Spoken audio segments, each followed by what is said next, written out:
Annalisa and Daniel, it looks like we have critical mass of both members of the public and expert panel members. Whenever it's appropriate, we can get started. Just let me know.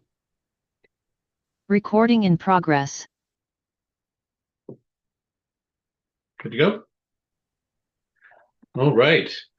Thank you, everybody, so much for joining this meeting of the State Water Resources Control Board's second statewide agricultural expert panel working group meeting. Really appreciate you all being here today. I'm Sam McGill, a facilitator with Sacramento State University's College of Continuing Education. In just a moment, we'll walk through the agenda, but before we do, I want to introduce Annalisa Chiara, Assistant Deputy Director for the State Water Board's Division of Water Quality, and your panel chair, Dr. Daniel Geisler from UC Davis, for opening remarks. Annalisa. Great. Thanks, Sam, and good afternoon, everyone, and thank you for being here. Karen Mogus, who typically provides the opening remarks, is with us listening in, but not in a place to provide the remarks, so I'll be doing that today. And I want to start off by just taking a moment to express our sincere appreciation for the time, the thoughtfulness, and the deep expertise each of you has brought to this process. Your dedication over these past months, digging into complex issues, engaging in thoughtful discussion, it has been invaluable. And this not only goes to all of you on the panel, but to the interested party members who have engaged in all of the public meetings. So a huge thank you to you all.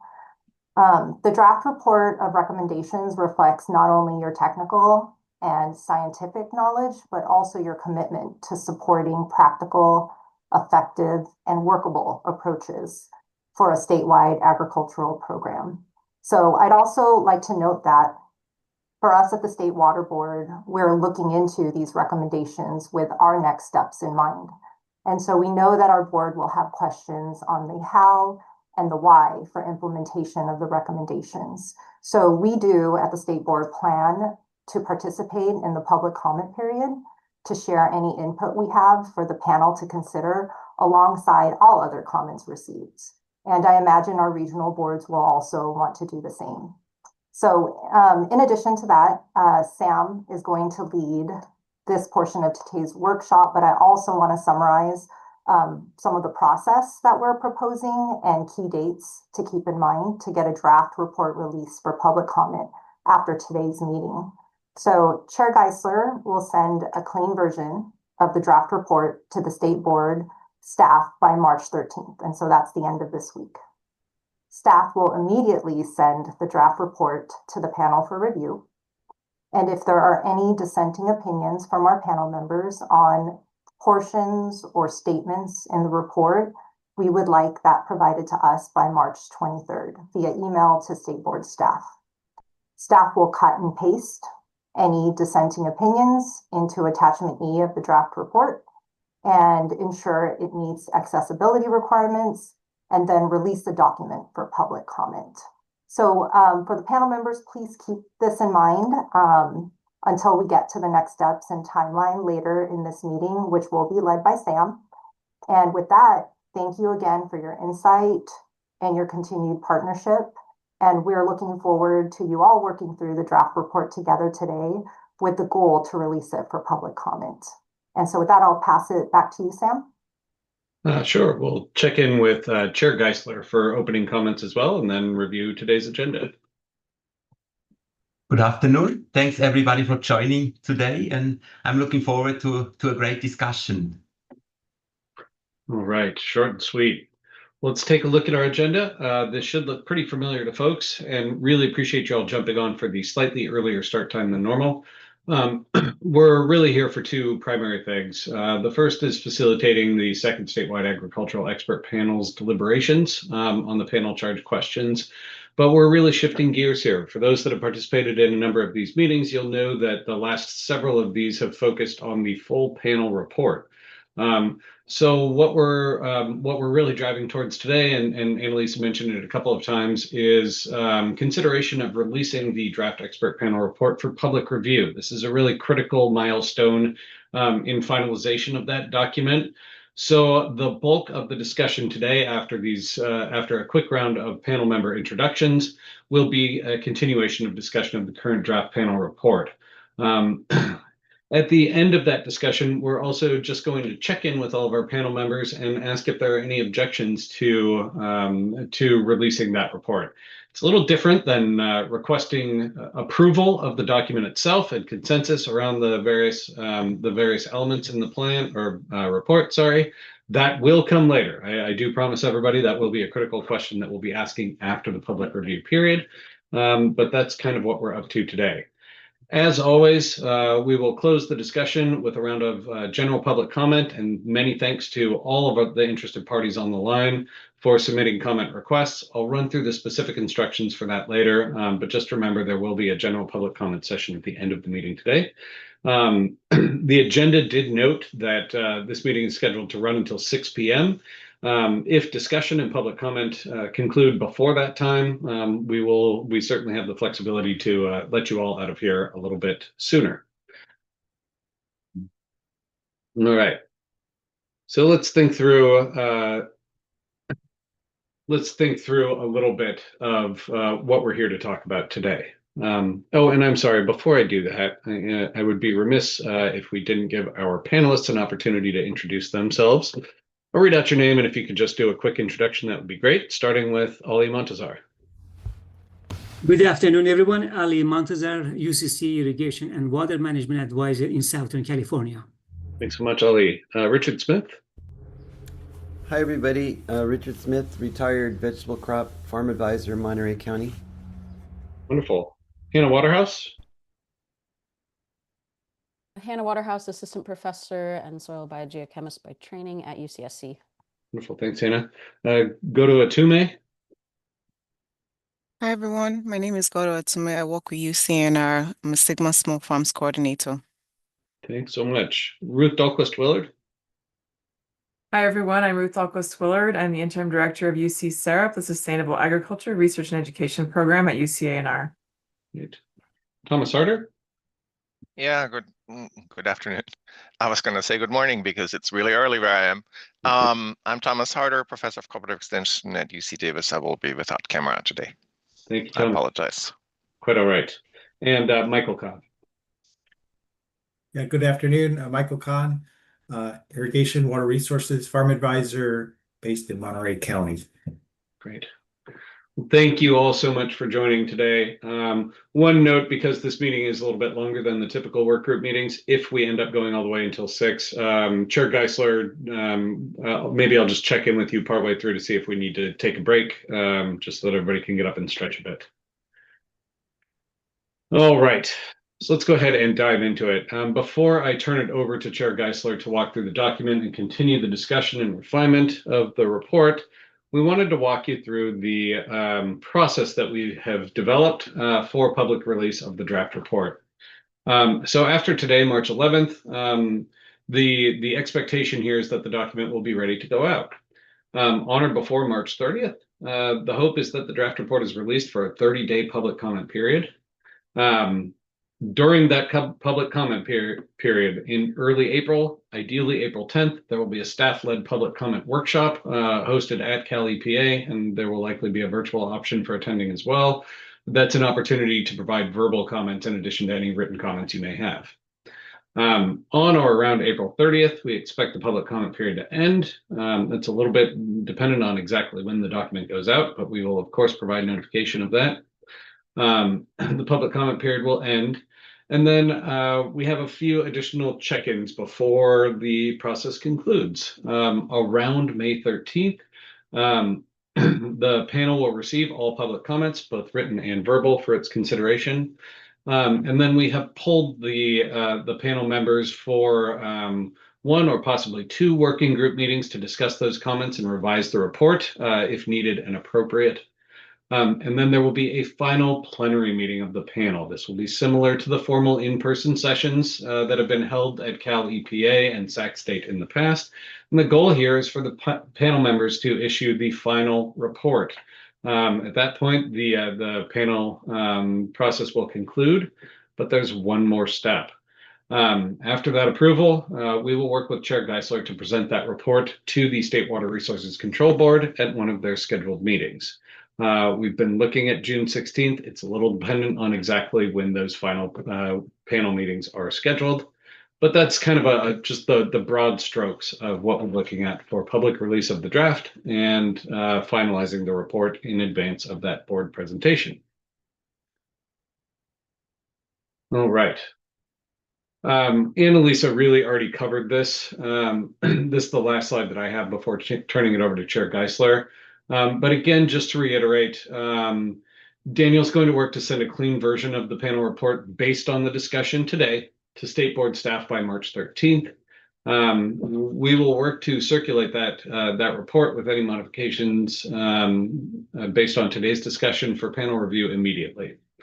The last point here is really critical because we are expecting, or at least hoping, that there are no objections to releasing the report for public comment. Any comments received from panel members by March 23rd will be included verbatim as dissenting opinions in Appendix E. That doesn't mean that they can't be addressed following the public comment period. Quite the opposite.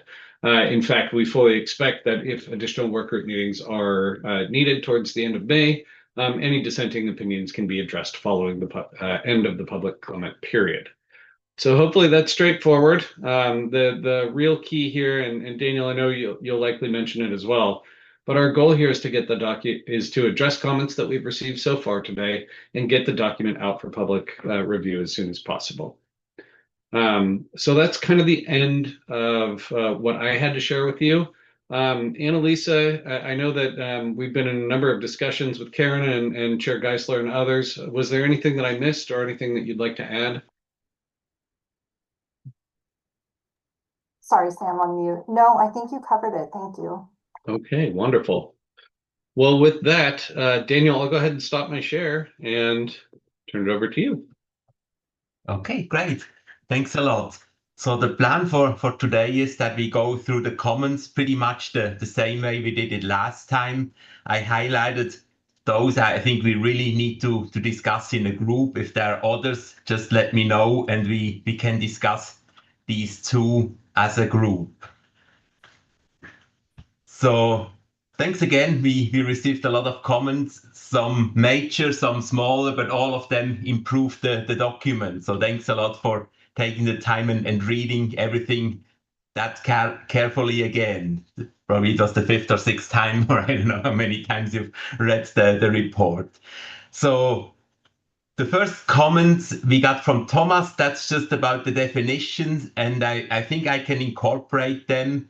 I agree with most of them. I may tweak one or two a bit, but that's pretty straightforward here. So unless somebody has some comments about these additions, I can incorporate them.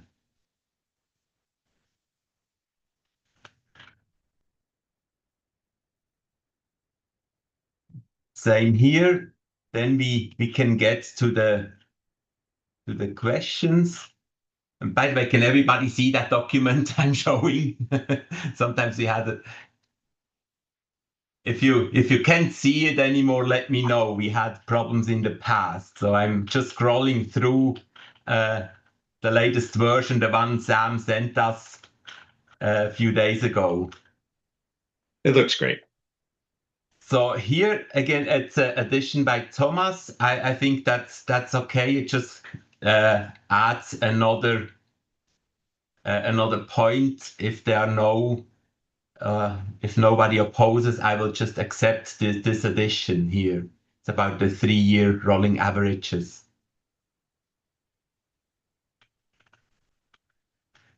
Oh, and I forgot, Hannah, you had a comment here about question 2. Do you mind if we address it after discussing question or our comment 9? I think it will be much clearer. So I will come back to this one. I don't want to ignore it.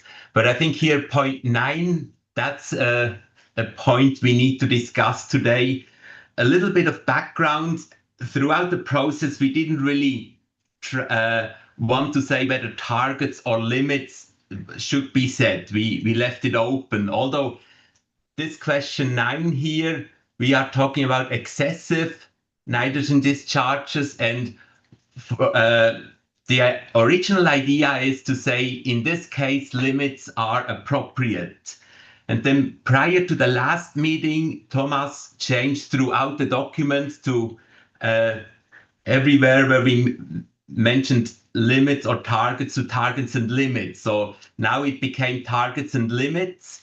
We discussed it last time. We couldn't really conclude our discussion or determine how we want to write that. So that's why we are back to this point 9. And Richard added some text here kind of to reconcile the two approaches we had in mind. And Richard, do you want to briefly comment on what you added? Yeah, we basically are agreeing or suggesting that the regions, you know, they're making this decision about you know, targets or limits. And however, one of the things that we noticed in what was proposed by Region 3 is that their initial objects were listed as targets, and then later the more restrictive, you know, as they step down, as their objective for A-R values step down, they put those as in Ag Order 4.0, they put those as limits. And what you know, I don't know if there's like some regulatory rule or something that you do things that way, but to us it just seemed more, it made more sense that it's you know, based on the numbers that we've seen, it looks like it's more possible for growers to achieve limits at the higher end of that range. And as you go down to more restrictive objectives, that's when the growers are going to have more trouble. And then that's when the growers are going to need more technical assistance. There's going to possibly be more need for technological innovation in order to achieve those more restrictive limits. So we thought that's where why this comment is made, is that those initial, if they're gonna set limits, it makes more sense, you know, from an agronomic perspective, to have them at the higher range, and then as they step down to those lower levels, those should be targets, and then there should be a whole, you know, there should be an availability of technical assistance and you know, to help growers achieve those lower levels. So that's the concept of that comment.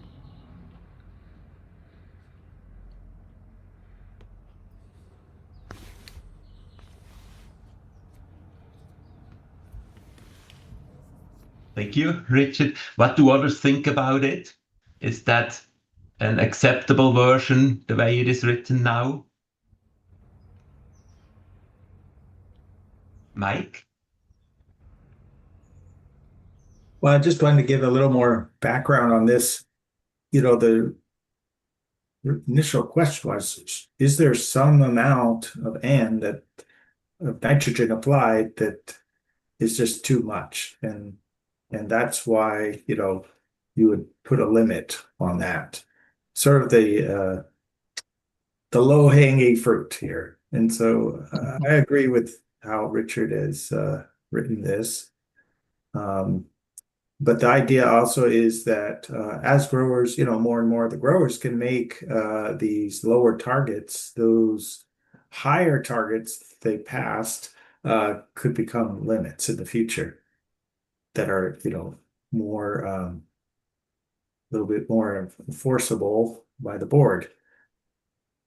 So, but I think this is counter to how regulators do things, and they may, you know, we're just putting it out there, and they may say, no, this is just not legally possible to do.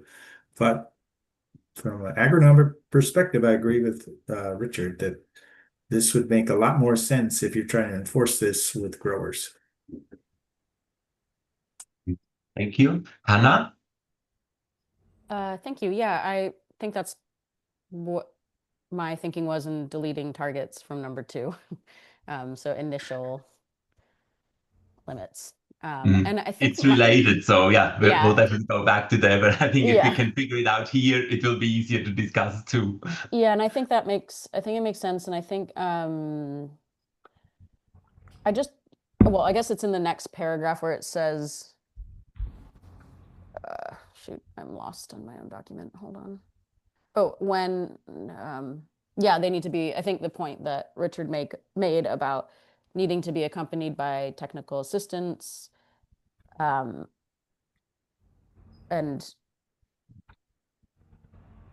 when there's new technologies that come about, where was that? I thought I read it.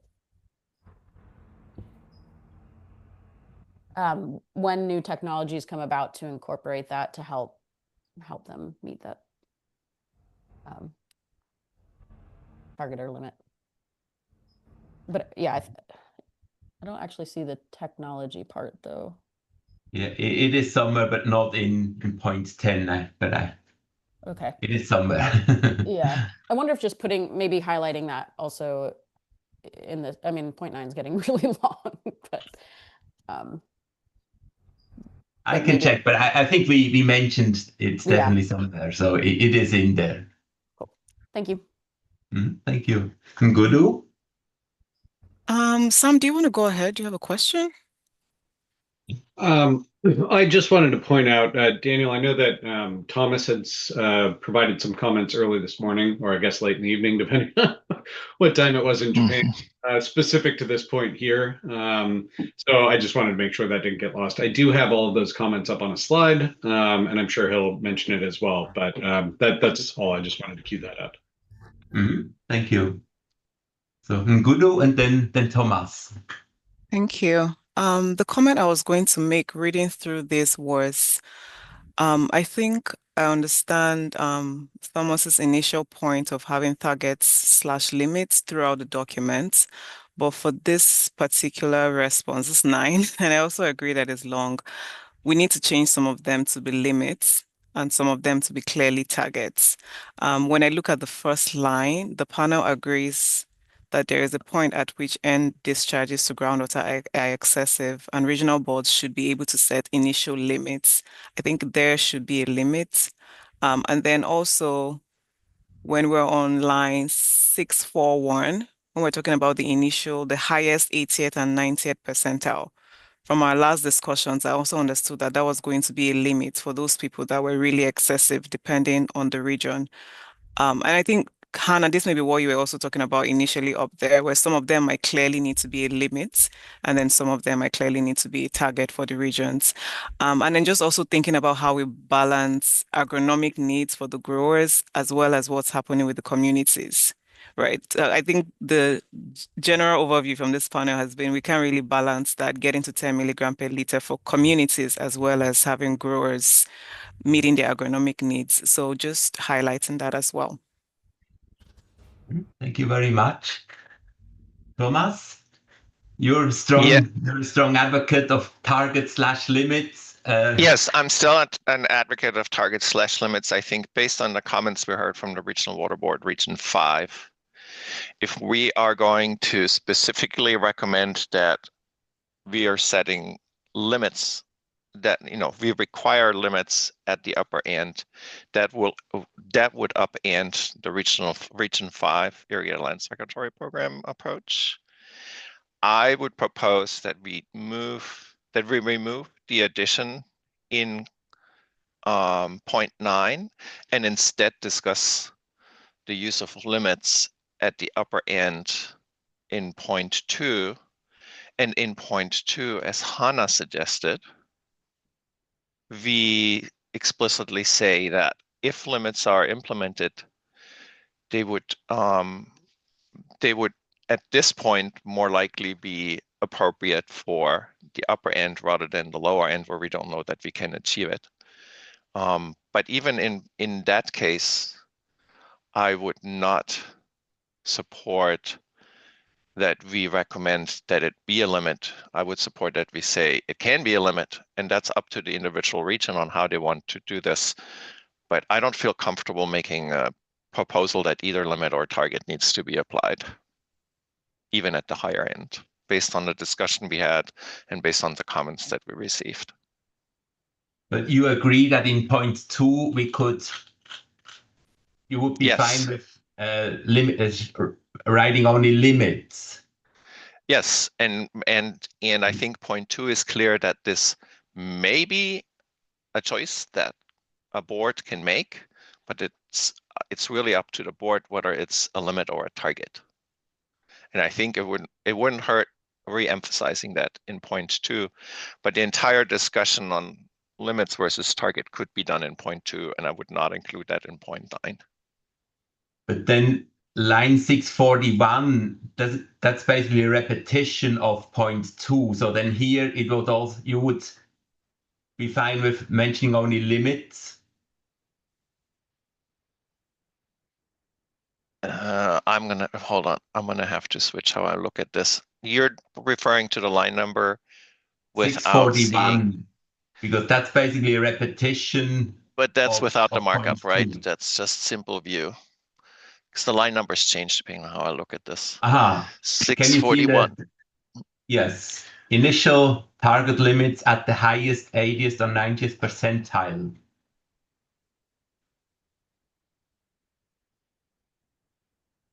Yes, I would still want that to be targets limits. Wouldn't And I would that want to be- have the discussion on targets and limits in point 2. And what would be that discussion? I am not quite clear what we would need to add and why not here Would in point 9? So just to be clear, in point 9, I would stick to targets limits and I would remove the proposed addition that's in pink here. And in point 2, we could then consider adding discussion that if a limit is being implemented, it would be more appropriate to do that at this point in time at the upper end rather than at the lower end. But that ultimately the decision on whether this is a limit or a target is up to the individual board, that we're not comfortable making that call.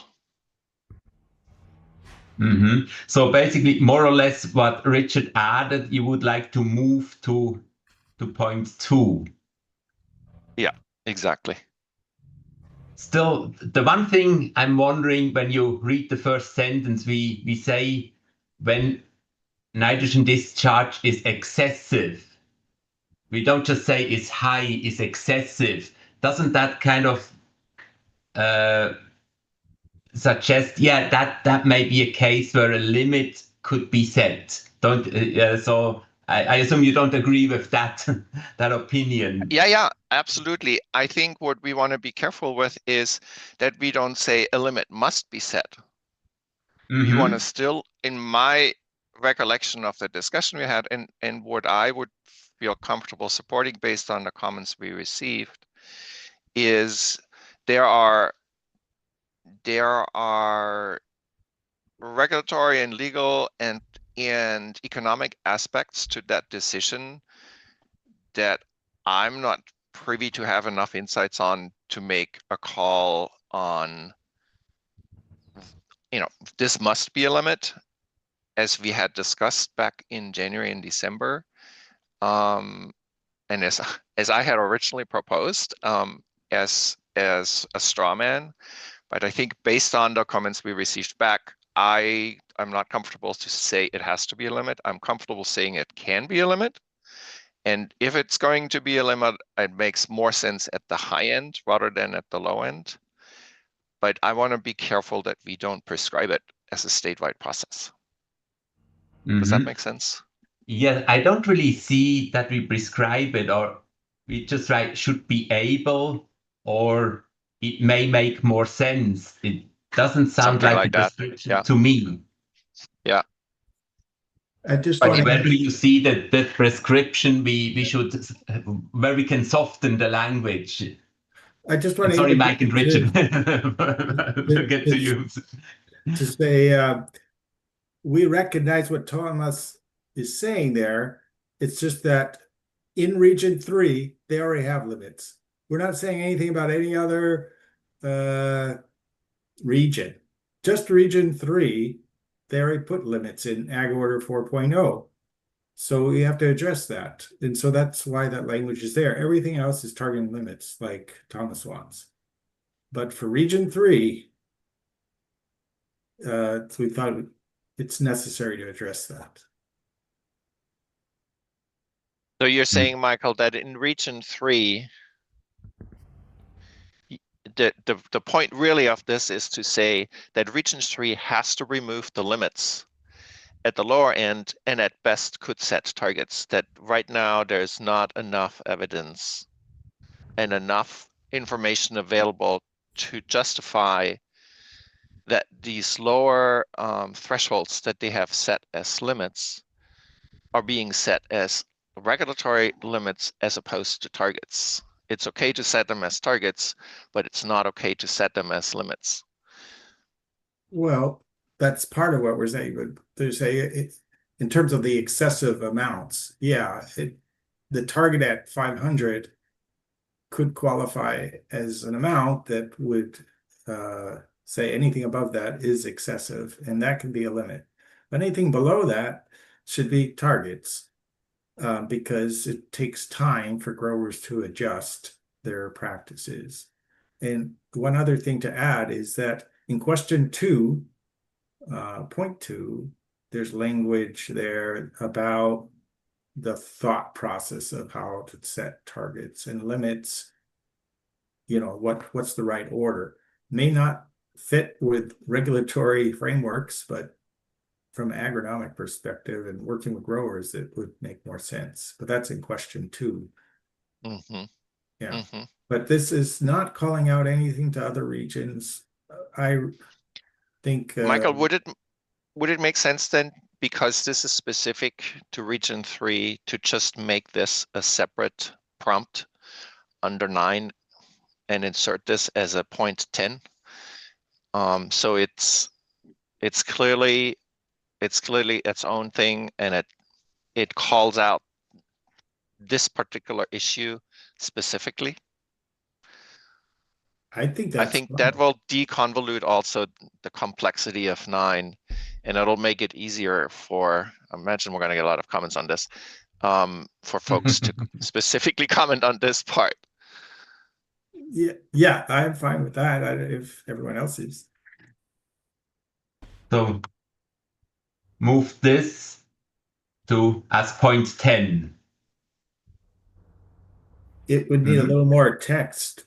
Otherwise, it sort of sits out there without much context, you know, like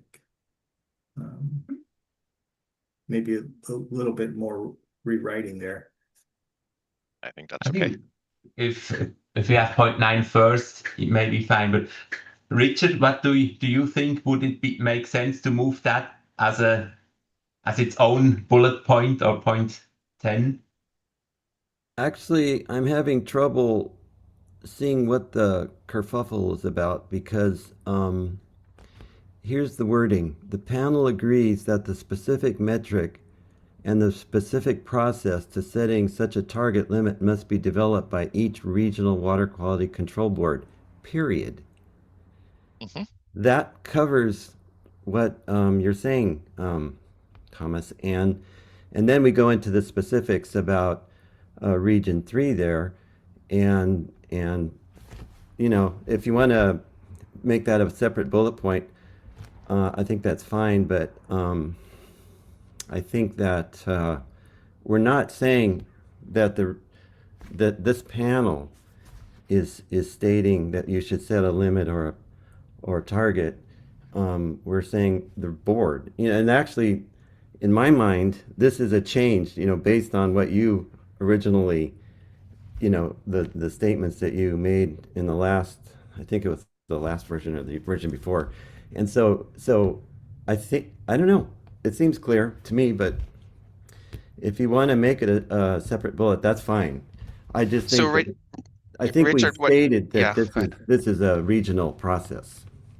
Right, but what I now I'm confused because I think yes, it's a regional process and the regions need to decide. That's there. But what I see, especially, I mean, what's coming after the however is, and what Michael just said, that we are actually, what you're proposing is that based on your knowledge, and I'm going to have to rely on your knowledge and Michael's knowledge there, it is not correct to set a limit at the lower end.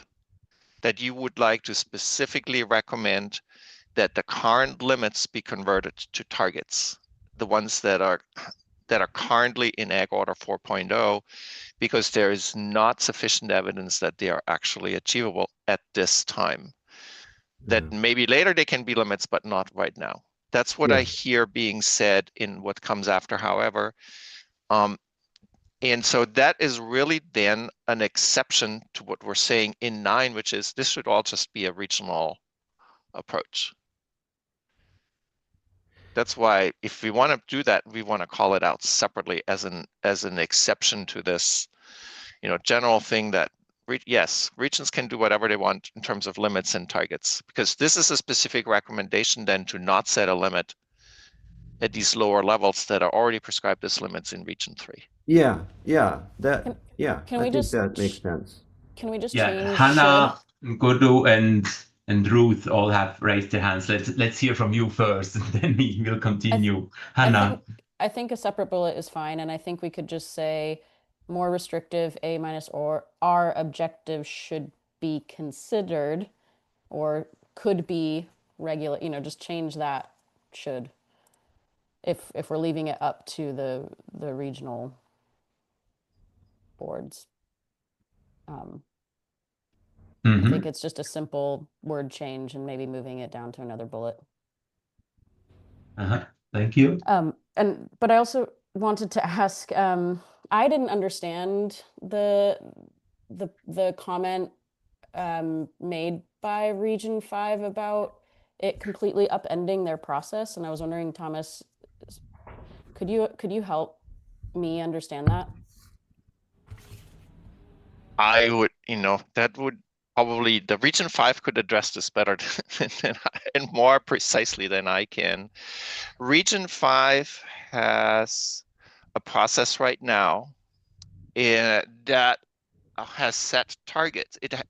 So the process in Region 5 and what all the coalitions in Region 5 have agreed on is that the way they calculate a value of what leaches into groundwater is done by collating the aerated, the INMPs, the nutrient management plans, and taking those data on a field by field level, and then relying on a library of model runs from Central Valley SWAT to equate what the growers are reporting with a simulation that most closely matches that system, and which then tells us how much nitrate is leaching from a particular field. Right. That is what's reported as value. Then the coalitions proposed a process to develop targets, not limits, that would need to be achieved, an ultimate target that would have to be achieved at some point 2050 or 2060, I believe, as well as an interim target process, sort of a stepwise process, just like in the groundwater sustainability plans. Every 5 years there's a review, and as more knowledge and better models are available, those are adjusted. And so they have developed a process for developing those targets that's based again on modeling, taking SWOT values and feeding it into a groundwater model and looking at what ultimately water quality is going to be given certain reductions in values. And to get to drinking water standards in groundwater, targets have been defined for sort of the ultimate low-end targets have been defined, and a 5-year interim target has been defined. And whereas Region 3 defines these targets uniformly for the entire region, Region 5, the process that the coalitions agreed on with the board, is that they would actually have specific limits for each township in the Central Valley, each 6-mile by 6-mile township in the Central Valley, which have been mapped out. And if we now require the entire state, all 9 regions, to set limits at the upper end, from what I understand, the comment from Patrick Palupa 2 meetings ago was that in his estimation would then require that the entire process that Region 5 is already on would have to be somehow redone to think about how this is re-geared to setting limits as opposed to targets. I guess my question would be, though, isn't there still low-hanging fruit, as Michael put it, in terms of that 80th or 90th percentile that they can go and identify and put a limit there on an individual? You can still have that the SWOT modeling in the library. Yeah, and in principle, Region 5 is addressing that through their what they kind of call the outlier process, and Okay, Patrick or Tess Dunham might be comment on this. The having this 5-year target isn't just out there as a sort of hypothetical goal. The coalitions have committed to working with growers to make sure that that growers move towards these targets, and there is a specific commitment to identify outliers and specifically work with those that are on the high end to help them improve their practices. And the point that both Tess Dunham and Patrick Palupa made is that the regions are already on a process to do this essentially through their internal and process and voluntarily, in that the region has ultimately the option to set limits, which is in fact sort of the carrot in that process is, and this is kind of equivalent to the GSPs and the GSA process, where the carrot is that the GSAs can do whatever they want to do in setting limits on pumping, but ultimately if they don't meet the overall quality control that DWR requires, then State Water Board is going to essentially enforce limits on pumping. And in Region 5, I look at this kind of in the same way. They have targets, but the sort of the carrot to really move towards these targets and not just sit back and say, oh, they're just targets, we don't really have to do anything, is that if nothing is done, then the board can still step in and set limits. And so ultimately, those are, to me, social science and regulatory engineering issues that I'm not an expert on how to best do them. I don't want to be prescriptive about it. Let's listen to other opinions first, and then I'm sure we'll come back. But Gudu, you have raised your hands quite a while ago, please. Yeah, no, thank you. My comments are, I think my comments are in line with the conversation we're already having.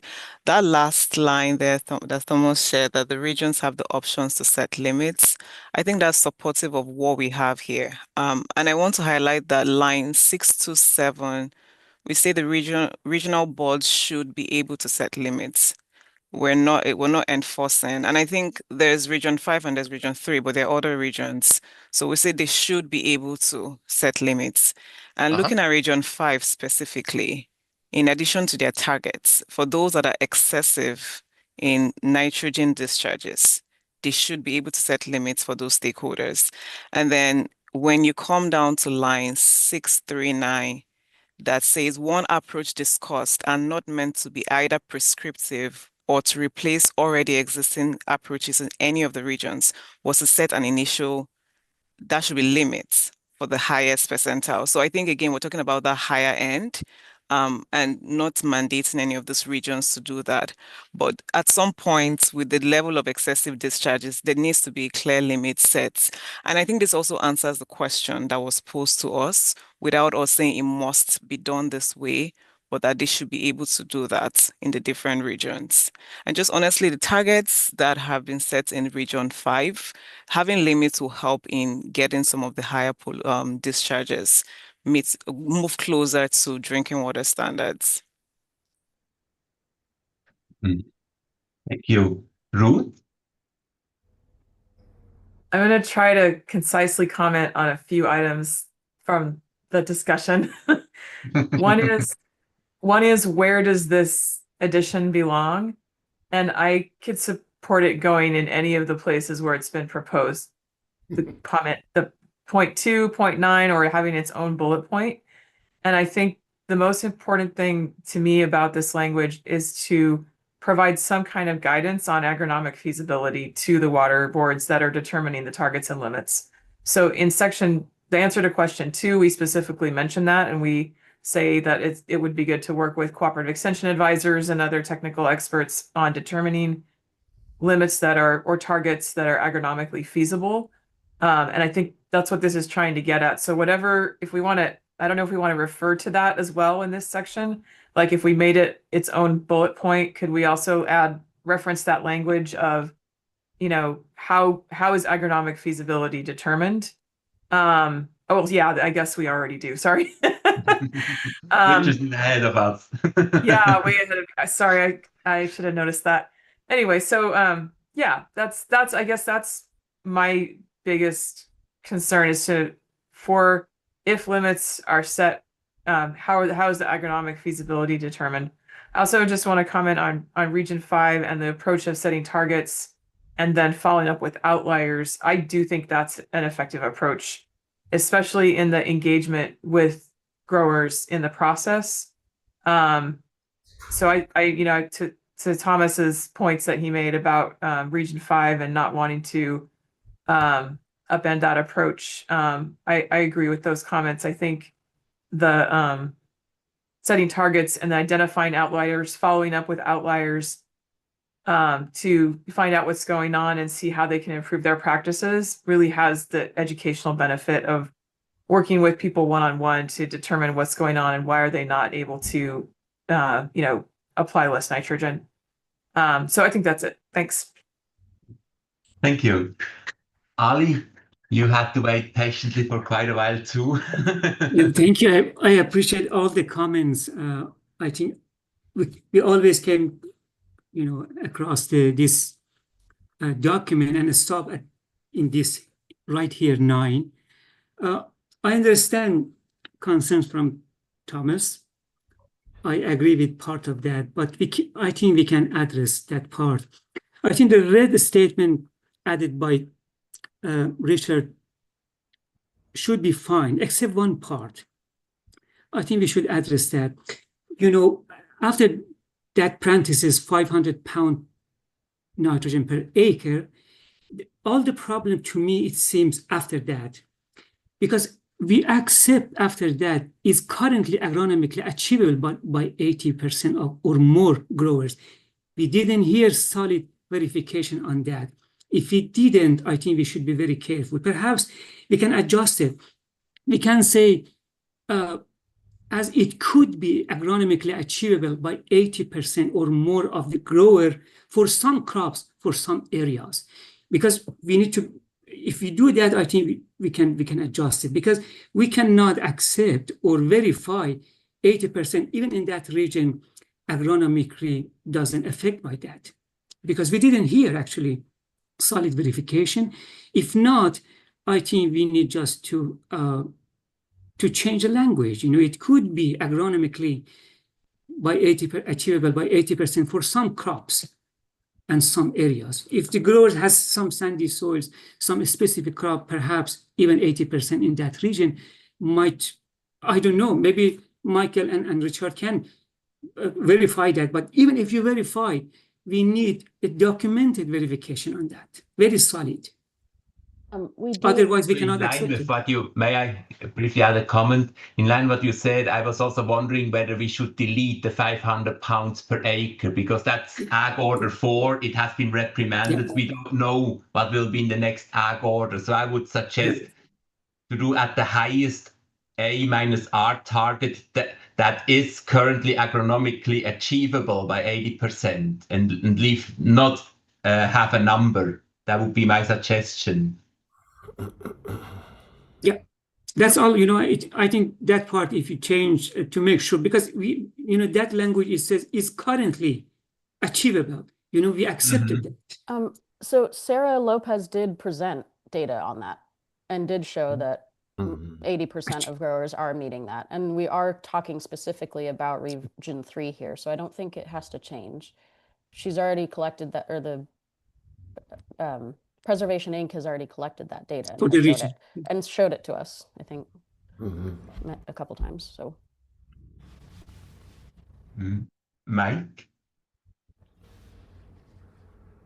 Yeah, I was going to mention the same. And,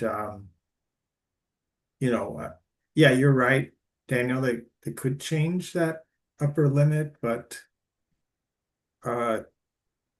if you feel better, you could put for example, 500 pounds in the Ag Order 4.0. But I don't think it's going to vary too much, because I think Richard and I know that, most growers growing 2 vegetable crops, even on sandy soils, they can do this. And if they are on sandy soils, that's not necessarily an excuse to use more nitrogen. There's drip irrigation and other methods, better irrigation methods, so they don't leach. It really is it just suggesting that they have to do better with their irrigation management, so you don't leach that nitrogen, because the crop itself only needs so much nitrogen. You can't just say, yeah, you can put more nitrogen on because it's easily leached at this location. In those areas, we have to do better. Richard? One of the things,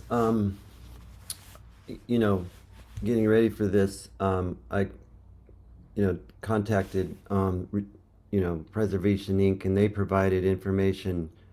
One of the things I was worried about was the vegetable growers, being able to meet these kinds of goals, even 500 pounds, because like when you look at the region as a whole, yeah, 80% of the people, or 90, whatever it is, are able to achieve it. But you're including vineyards and strawberries and these kinds of other crops, which maybe have less of a challenge. But even from their data, it looks like even the vegetable folks, 80% can achieve that kind of a goal. And one thing, I forget who said it, and it's down farther in the document. Somebody suggested that expert panels be set up in the regions, kind of a regional process, and I don't know if we want to include that here or in point 10. But I really like that idea. I thought that was excellent, because what we're doing, we're saying, okay, region, this is up to you now. You set the limit or the target. Good luck, and that seems maybe a little bit, we can walk away from it, but they have to deal with it. And I think if they had a process that helps them evaluate this whole thing that we're suggesting, can growers meet these certain targets and limits? That I think that would be a very and if they had this, this support, this would help the regional people in their decision-making process. Thank you. So I was just thinking how we could resolve this. So I agree with Ngudu. When we talk about excessive, we should say when end discharge is excessive, regional board should be able to set initial limits. I was wondering whether we should move this sentence up. One approach discussed is to set initial limits at the highest 80th and 90th percent. Make that one bullet point. And then the next bullet point would be all of this, where we discussed it needs to be there needs to be regional differences.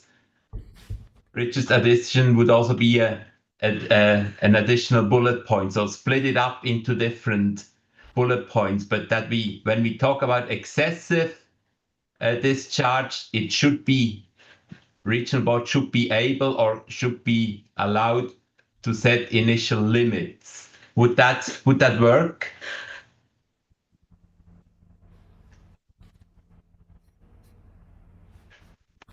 Let me see. I'll move it back afterwards. But what about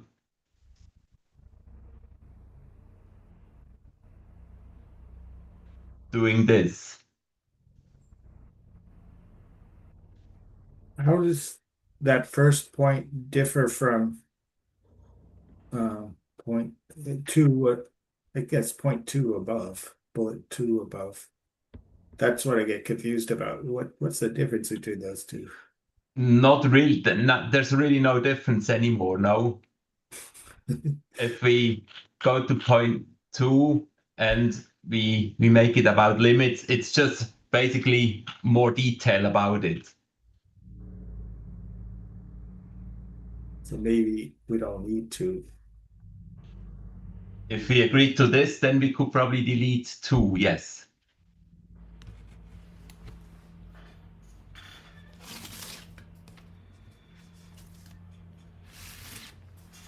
Thomas, what do you think?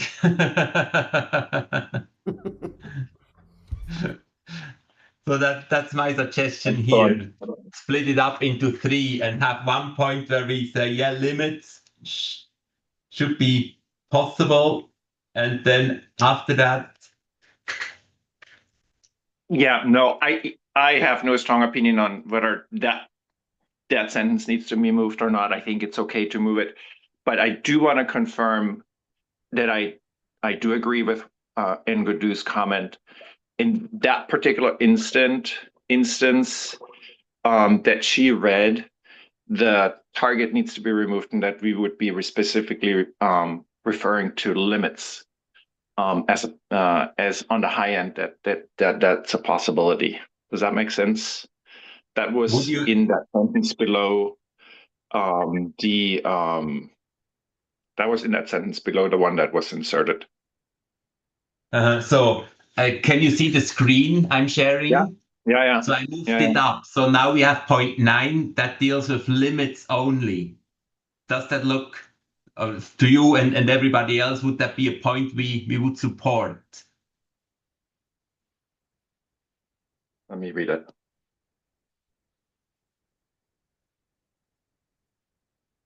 You're talking about 9 right now. Yes, 9. And here only limit. Here we talk about limits. I agree.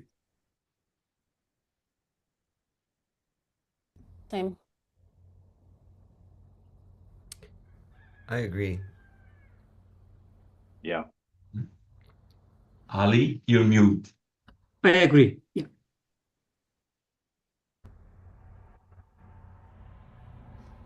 Shall we do it split up into 3 bullet points?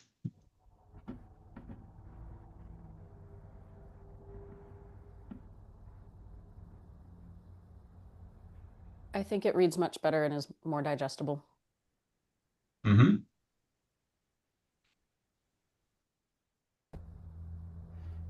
Let me save it in a separate document. So I will make these changes. One thing about point 11. So region 3 already proposed limits so it's not even considering it, yes, it was remanded. But in the ag order and what Preservation Inc. is sort of following and pursuing, they're seeing it, they see it as targets, but those values they're following as it is in the ag order. So I don't know if you want to write in region 3 where limits were proposed or something like that. The initial one should be the highest level, which would be highest A minus R target, which is 500 pounds per acre. I don't know if you need the however there. It just says the region. Yeah, no, the however, that's true. It would be just Region 3 has been considering, implementing limits mhm. in Ag Order 4.0. It makes more sense to do so for the highest A minus R target. Mhm. Like this. Yeah. Mm-hmm. Mhm. Daniel, Mhm. sorry, I didn't raise my hand. No problem. I think saying Region 3 considers implementing limits in Ag 4.0, we can point out clearly that this was in Ag 4.0 somewhere here.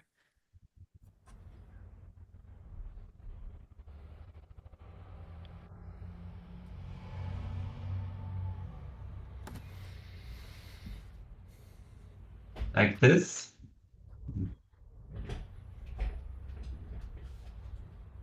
Yes, that looks good, thanks. Mhm. Ali, are you raising your hand or is it still up? Mike? Yeah, it should say Region 3 was considering implementing limits, because this is in the present, and I'm not sure currently. I mean, we're basically talking about the next ag order for region 3, because at the moment there's none. Yeah. So I assume it will be very similar to the existing, but we can't really assume that. Okay, so you're gonna say keep if Region 3 considers. Yes, if region okay. 3 considers implementing limits. Yeah, that's fine. Mm-hmm. Ruth? I wonder if it would make sense to take bullet point 10 and make that the first of these 3, since it's more general. And then follow it with 9 and then 11, as 11 right now seems like a follow-up to 9. Mm-hmm. Yeah. Yeah, I like that too. Mm-hmm. Like that too, thank you. Richard? I guess I have a question for Thomas. Can you go down? Yeah. So now number 10. Sorry. Does that go against what we were talking about though with Region 5, or is because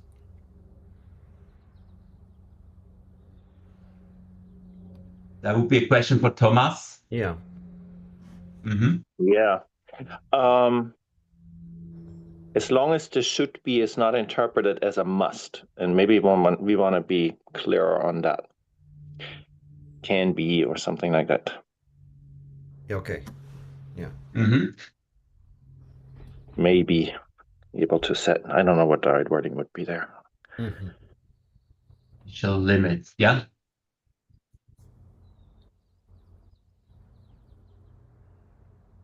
Ruth, have you raised your hand?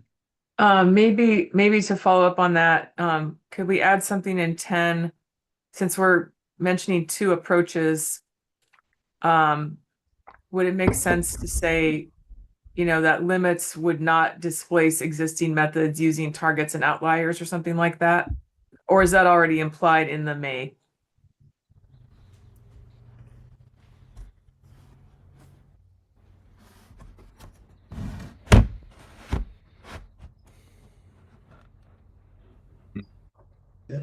I don't think may is the right wording there. And should doesn't mean that they have to, it just means they should be able to. So, Should be or can set initial limits. Or may decide. may What dis- about yeah. may decide. set? Ruth, sorry. What about just regional boards may set initial limits? Mm-hmm. That sounds good. And so is that now does it work for region 5 too if they want to keep the current? I believe so. Is it may I think set so. initial Yeah, limit, I so think that that'll should work. not force anybody to change if they don't want to. But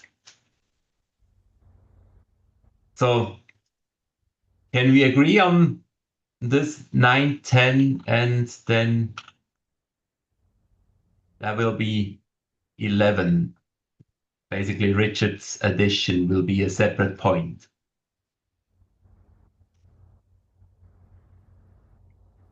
Well done, Daniel. Oh, that's great. I just want to copy it to another document. Just 1 second. Because I'd like to go back to the original version. If there are no more comments here, I will go to the original version so that the line numbering remains the same. Otherwise, we will all get confused afterwards. But I saved it in a document and I will make the changes as shown here. Okay.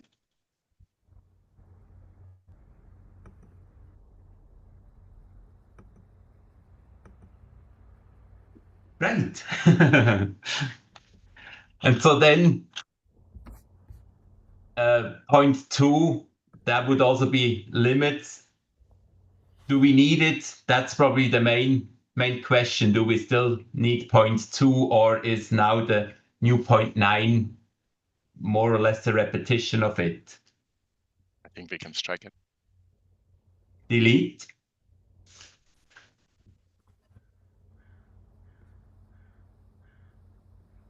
Everybody agrees? Yes. Yes. There's some good language in there Yeah. that you might want to incorporate into the other ones.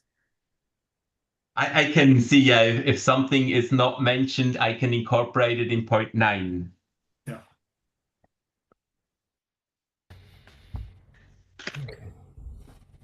Mm-hmm. Okay, so then next up is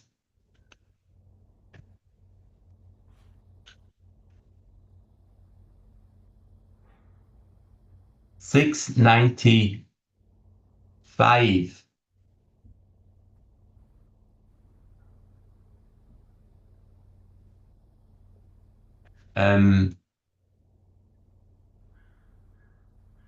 Anna, you had a comment here. Yeah, I just thought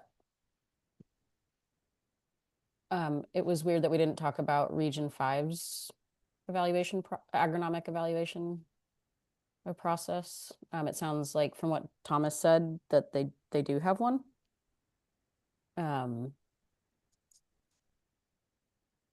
So I was just confused why we were suddenly only talking about Region 3, not evaluating. Mm-hmm. We don't mention Region 5, but what we have in question 1, our first bullet point is we write, in addition, an evaluation period is recommended with each step down to determine if the proposed target is agronomically achievable by the ag industry. Without mentioning any region, would that cover it, or should we still have something specific to Region 5? Which point was that? Daniel, That's that you just question did? 1. Question 2.1. And I wonder whether that covers Hannah's comment or whether we still need to add something here.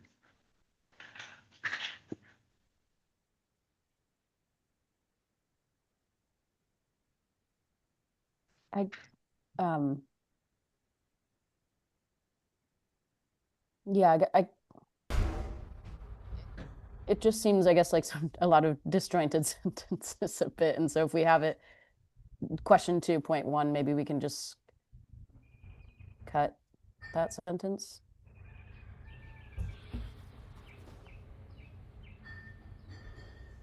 Yeah, I think then it would make sense to move that Delete this point sentence here. Yeah, or like Thomas is saying, move it to question 2.1. Mm-hmm.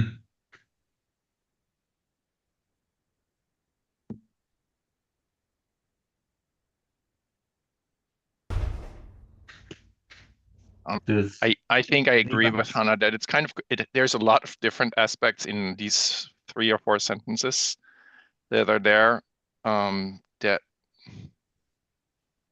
I'm not sure what we were trying to say there.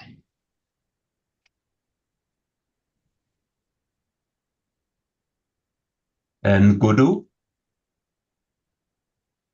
I wanted to point Hannah to the paragraph above. So I think the one before this, we talk about region 5, and then the next one is where we highlight what's going on in region 3.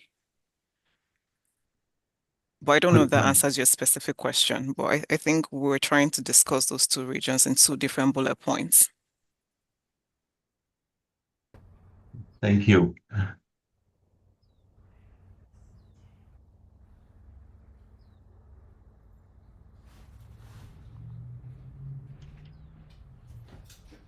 Yeah. So we cover both regions, yes. Hannah, what do you think? Is that okay? Sorry, I was muted. Yeah, I guess I still think that the part where we're talking about the schedule did not include an evaluation process. I still don't know if it needs to be there and could be moved down. Because I don't think an evaluation process is talked about in the point before. Yeah. Godu, am I right? We don't. Yeah.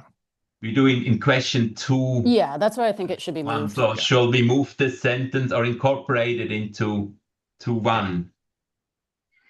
Yes. I'll be fine with moving it, yeah. Mm-hmm. Okay, if nobody objects, I will do that.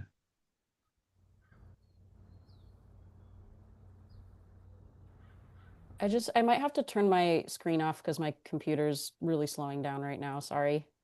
Mm-hmm. Yeah, no problem. Other than that, we can move on. And we are now at question 2. My impression is here the point 1 the changes Richard proposes, just making it clear, but in my opinion, it doesn't change the content or the points we're making, unless you feel we should discuss that. Otherwise, I'd like to focus on this on point 2. That's new and added by Richard. Do you have any? Could you provide some background, Richard? Yeah. Whoops. Yes. So basically, this is just following up on that idea of,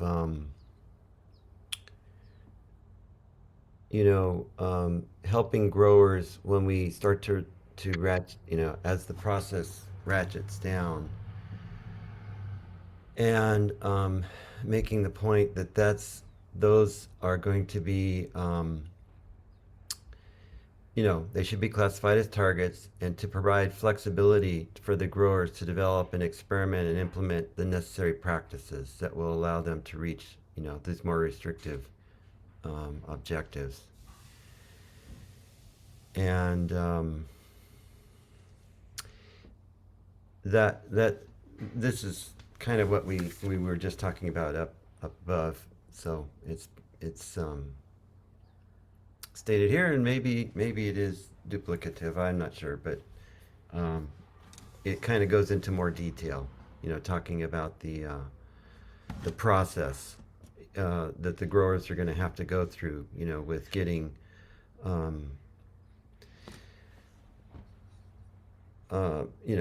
expertise to help them, and experimentation, and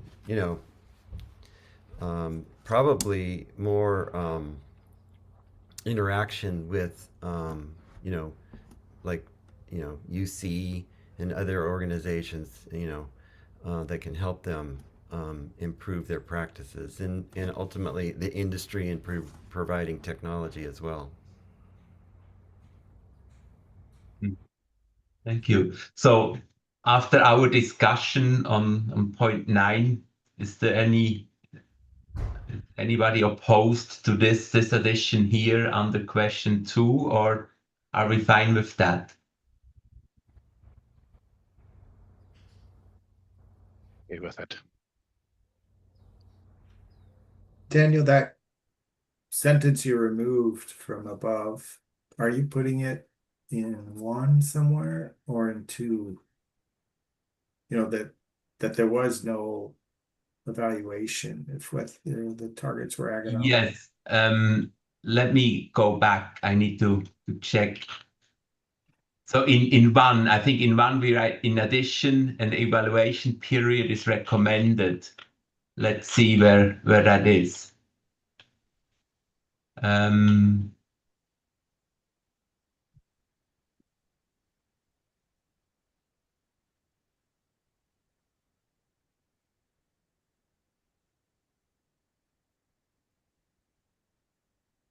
Can you find that?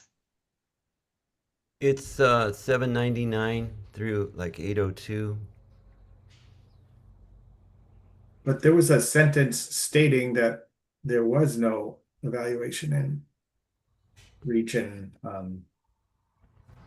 3. Yes, so that would be moved to this point here. So I think what we said is this sentence here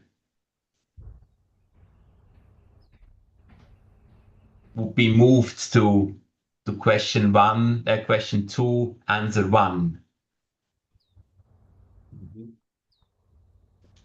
But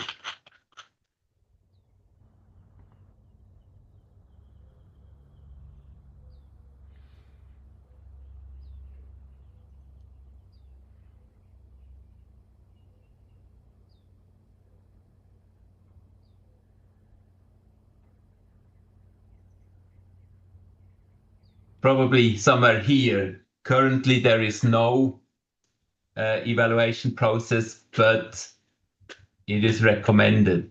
Yes. Well, in line 807, we actually refer directly to the ag order. Where is it? I think 807. Yeah. 797? 807. Ah, sorry.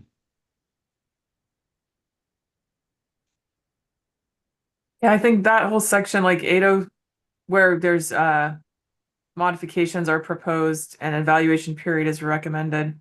I honestly don't know if it's necessary, since we're making a recommendation for this kind of evaluation to happen. I don't know if it's necessary to point out that it didn't happen before. So I don't have strong feelings about keeping that sentence in as long as we're recommending a different method going forward. Mm-hmm. Yeah, that's true. So delete that sentence above. Sorry for scrolling up and down. So just delete the sentence here, period, and without moving it. What about deleting it and then in line 699, some qualifying that by when combined with a feasibility when combined with an evaluation of agronomic feasibility, this approach is also an appropriate model or something like that, just to note that that needs to be included, but we don't have to necessarily, offer a critique of the past method. Yeah. I think it goes back to Hannah's point. We didn't talk about it in the one above. So that line 685 to 694, which talks about region 5, we don't talk about evaluation in that paragraph. So Hannah's point was then it doesn't need to be included in the paragraph on region 3, line 695 to 701.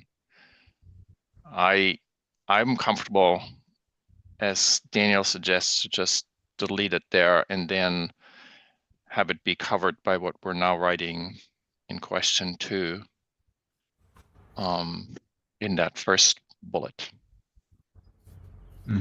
But I think I like Ruth's suggestion. We can write, when combined with an evaluation of agronomic feasibility, this approach is also an appropriate model. But I think Hannah's point was we don't say that when we discuss region 5. So why are we saying it when discussed when we talk about region 3? Yeah.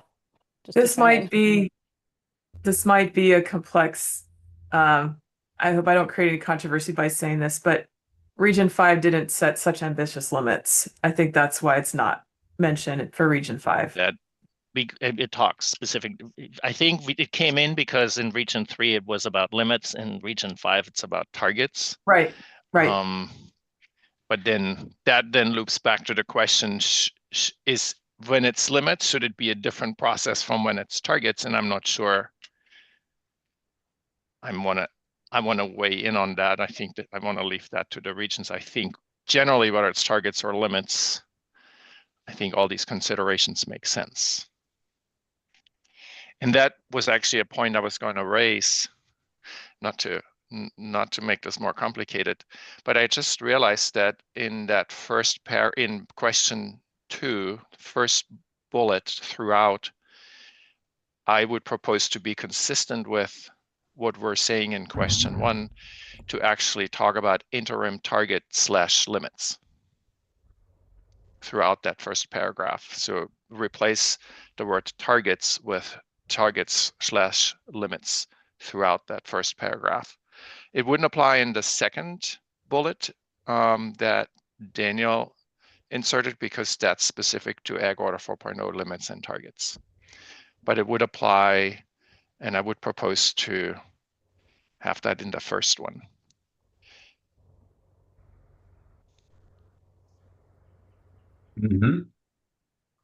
So throughout, I think that makes sense. Yes. We still haven't finished. Or Ruth, do you mind if we just delete this sentence here? And because we talk about evaluation process later. I'm fine with deleting that sentence. And I just wonder, what does everyone think about when we say this approach is also an appropriate model? Are we not qualifying that at all and saying that the way it was already done was totally appropriate? Or do we want to add that we also think that the agronomic evaluation is important to include? I just wonder if we just sort of make a blanket statement, this approach is appropriate, but then we're actually suggesting to change it a little bit. Do we want to refer to that at all? So it doesn't, it's a little more qualified and consistent with our other recommendations.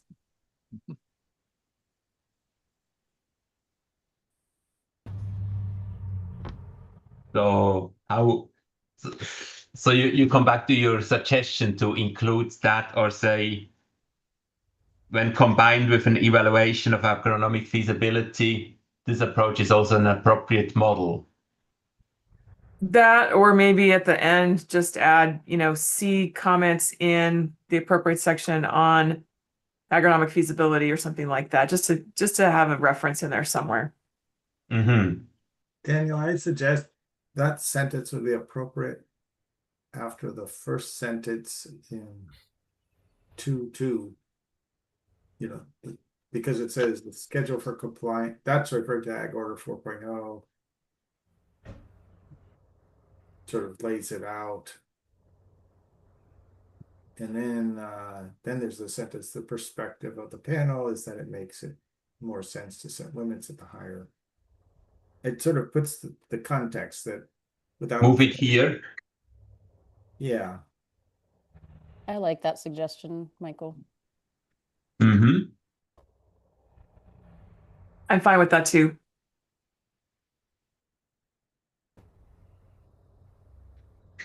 Mm-hmm. Yeah. Me too. Mm-hmm.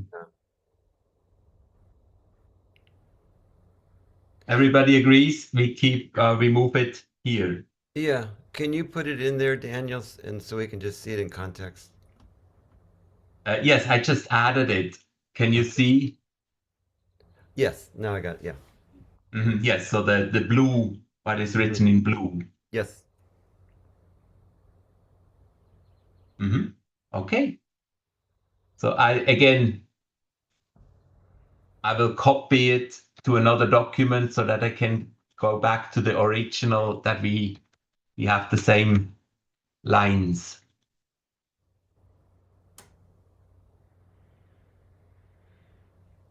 Yeah, thank you for going through those hoops, Daniel.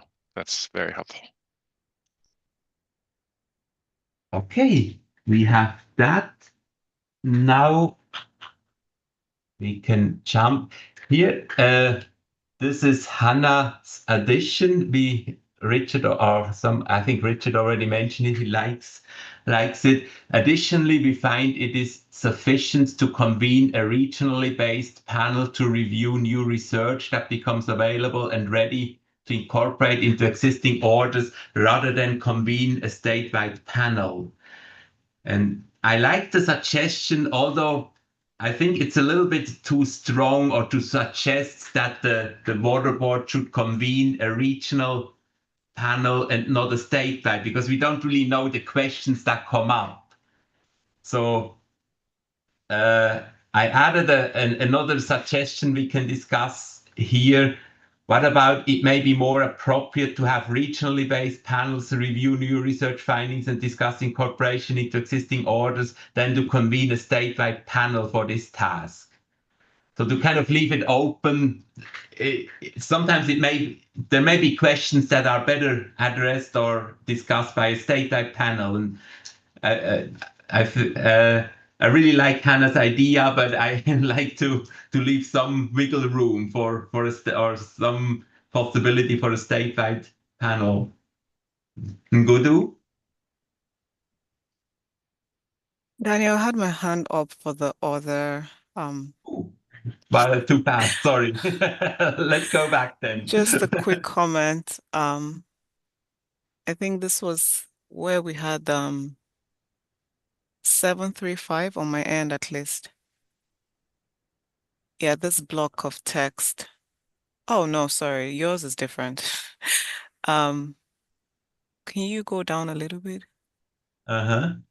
The block of text we're just reviewing. Yes, right Mhm. here. I know that Thomas just made a suggestion about changing all of it to targets and limits in this one.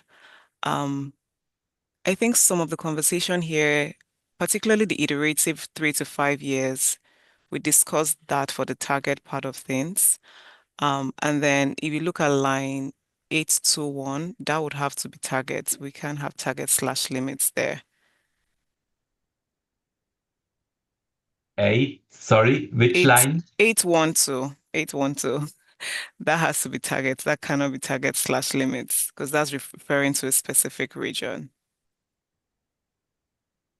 Yes, correct. Yeah, that makes sense. Yeah, here, just targets. Yeah. Yes. Yeah. Mhm. Yeah. Yeah, so I was just pointing out, I guess we can quickly discuss if we want for the iterative 3 to 5 year process. Do we want that process for targets as well as for limits? I think that makes sense. We're just pointing that out before we moved on from this. So yeah, here, so shall we change it to once a target limit is established or leave it as a target? Is that your point? Yeah, so I think Thomas made the point that we should change everything here to target or limit. I'm fine with having this iterative process both for the limits that a region decides to establish as well as for the targets, the way we had it. So just pointing that out. So Yeah. change this to target limit or leave it as target? Sorry. Change it to target limit. So Uh-huh. iterative review process, both for the limits as well as for targets. Mhm. Yeah. And here again, target limits. Yeah. Yes. Limits, blah, blah, blah, blah, blah. There's one more, I think. Achieving the target limit.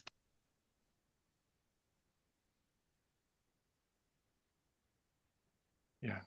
Line 8 of, yeah, right Line there. 804. Yes. Mm-hmm. Yeah. At some point, I had gone through it and actually replaced all of the target and all of the limit with target limit, and then went through again, and where it needed to be specifically either one or the other, had set it to be one or the other, and it seems like that got lost somewhere along the line in some of the Mhm. revisions. There is So one we- more in 804, Daniel. Oh, yeah. Thanks. Yeah. Yes. So we change all of this to target limit, except here that will remain target. Yep. Mm-hmm. Okay, great. Thank you. Good. Thank you. Oh yeah, here. So I like that rewrite, Daniel. Sorry, I tried to turn my camera back on, but it's just slowing my computer down. no problem. We believe, or we trust you that it's you and not somebody Yeah. else. Yeah, I like what you've written. And I guess, yeah, that I was going off Modibo's suggestion. I think it was their suggestion from Sustainable Conservation. And I guess it was maybe more about like technologies or management practices that could be incorporated. Because I agree if there's like questions around, well, I'm having a hard time coming up with an example, but like maybe a statewide would be able to be or should be convened. But I like what you've written. I think it encompasses what I was trying to get at. Mm-hmm. Does everybody agree to write it a bit or leave a little bit more flexibility and say regional panels may be more appropriate, but still it can be a statewide if necessary. Sure. That's fine with me. Mm-hmm. Great, thank you. And then We next, want to add, well, I don't want to open that can of worms. Do we want to add that it's okay to do this under Bagley rules, or that it would be actually more productive to do it without the Bagley rules, or more efficient? There's totally advantages agree, and although I don't know disadvantages. if the water board has any option, Yeah, but I I'm do gonna like say the that interaction with the public process very much, but it's very cumbersome to do this kind of technical work in this very formal process. mhm. I wonder if that's outside the scope of the charge questions, as we're sometimes You're reminded. right. Yes. Yeah, I you're think right. it's a bit too far, but whoever's gonna ask me, I will definitely say, yeah, it should be a simple process. Mm-hmm. And then Hannah, you mentioned it is duplicative. I think you had a look at it and you found it's good to have it here and in 5.2. I think I'm fine with that. Great. But if people think we should delete it here, more streamlined. I don't have a strong opinion. I think it can be left in both places, but Mm-hmm. I think there's no harm to have it here. It fits in, yeah, and then it's really right together with our answer. So better, maybe a bit more visible here than in 5.2. I think it's fine to keep it.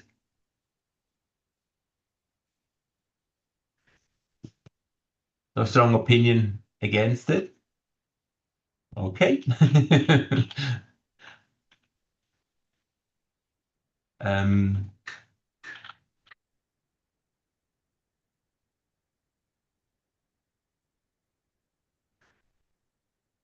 These non-fertilizer sources are not recommended to be included in the data reported by growers, but could be considered by third-party coalitions when calculating A minus R. That last part is Hannah's addition.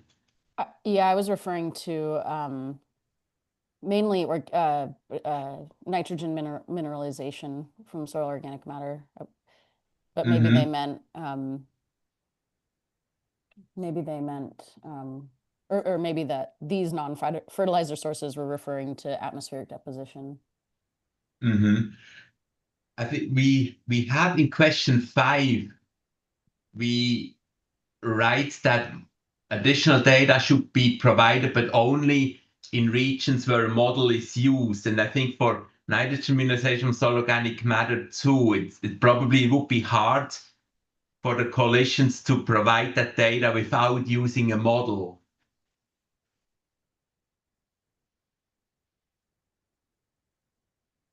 And was this specific to region? Sorry, could you scroll up a bit?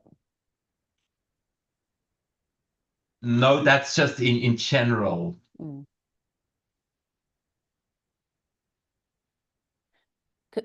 So,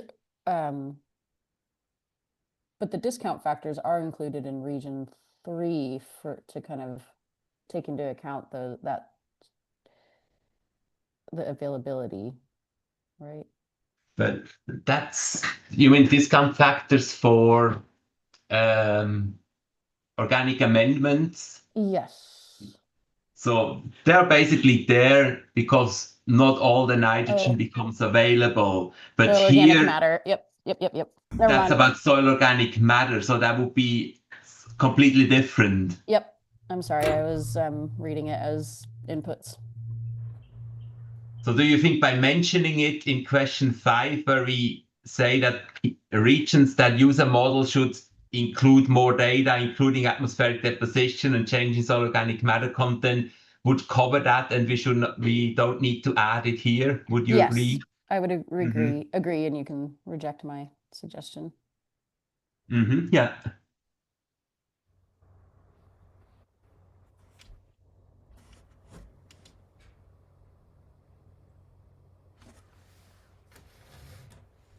And then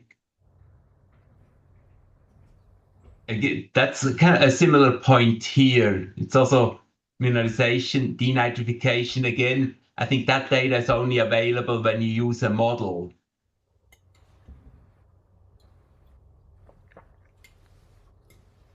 Can we just add language to mention modeling to that? Like empirical derivations through modeling or something like that. Maybe that's not empirical anymore.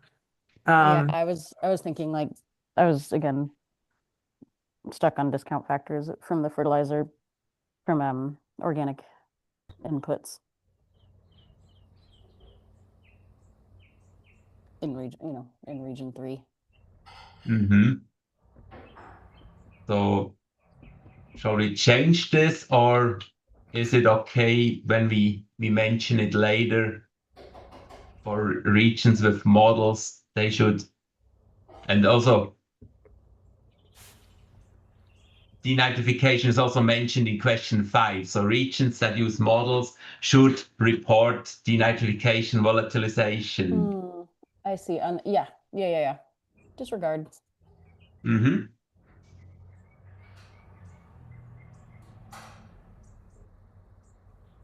Okay, next up.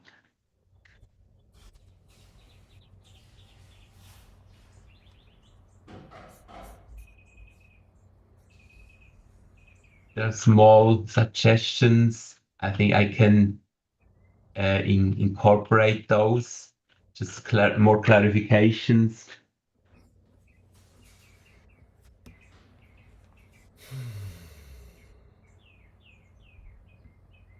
11.11. Again here, on how growers arrived at the reported amount of N applied to crop field. Again, nitrogen mineralization of soil organic matter is not reported by growers.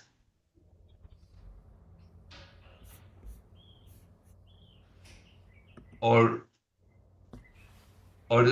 do you mean here nitrogen, the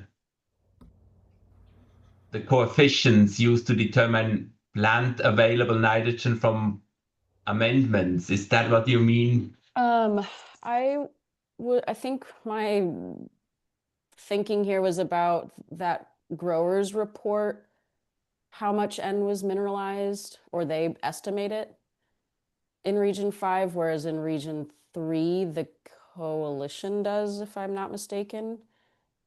And I think there was a lack of transparency about how the farmers are calculating mineralization rates. In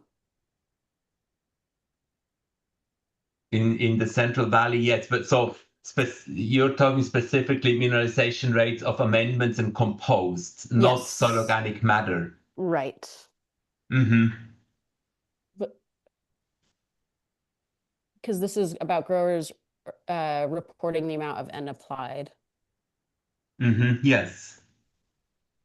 So then can we just mention that mineralization from organic amendments Yes, and composts? Yep.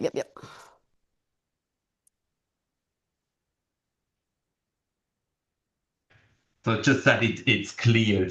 But probably I was just still stuck with nitrogen mineralization of soil organic matter because we had it previously. So then it's clear we were not talking about something that's not reported at all. Yep. Thank you. Mm-hmm. Okay, that's great. And then you had a comment here after this initial phase. I believe we are referring to the first 2 or 3 years, but probably to make that clear, we could combine these 2 points. Then I think it will be clear that the first 2 or 3 years is what we consider the initial phase. Would that be a solution? Yes. Let's combine these 2, and then it's clear what we mean with initial phase.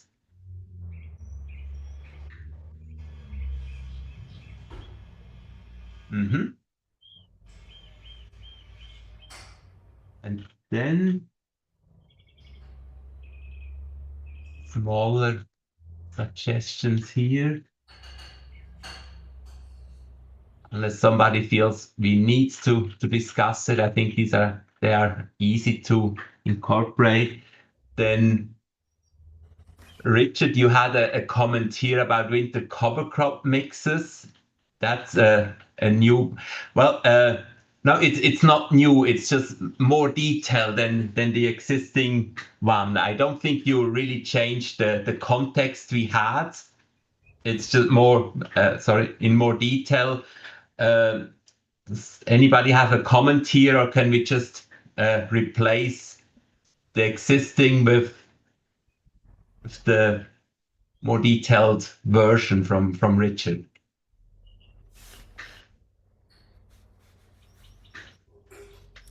My impression is the message has not changed. Yeah. Sorry, Thomas. I think I'm okay with the way. Mm-hmm. Mm-hmm. Great. Okay, then let's just accept that. I had the same impression here. That is more detail. The one, Richard, you also said, I think this comment should also be included in the future research section. And I went there, and there we write, determine the amount of N mineralized from cover crop residues during the growth of the next crop, and how applied with fertilizer can be reduced in response to cover crop nitrogen mineralization. Does that cover it, or should we add something else in the required research section. I think that covers it because that's the question that's brought up here. You know, how much of that, you know, mineralized nitrogen coming from cover crop residue, you know, in the subsequent crop, how much reduction of fertilizer can you achieve? And what you just stated addresses that. So I think that sounds fine. Okay, so that's already there. Then we just keep it there as it is. Any other comments to this part here?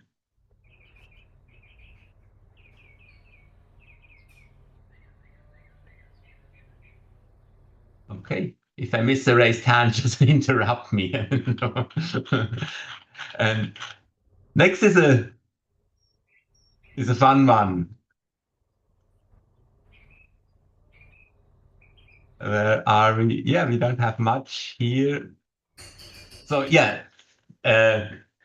Thomas, you prefer exemption to exception, and just as a little bit of background. And if I may provide a little bit of background, Yes. question 9, as written by the Water Board, uses the word exception. Footnote 33 also uses the word exception. And maybe it should be all But the document you cite here from the Central Coast Water Board uses the word exemption.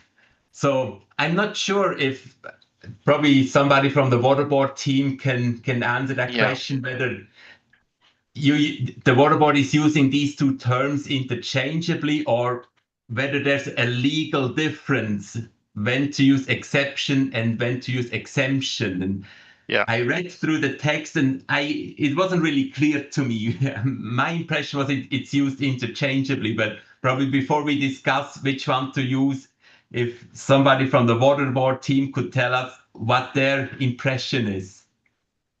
My proposal is we just go whatever is the right language on that, and I don't care whether it's one or the other. It just that was just to make it consistent with what's out there. And yes, there is this conflicting use. So I suggest we rely on Water Board recommendations there and not worry about it. Before you go to Michael, I don't know, Annalisa or Karen, other Water Board staff, if you can weigh in on the exceptions versus exemptions.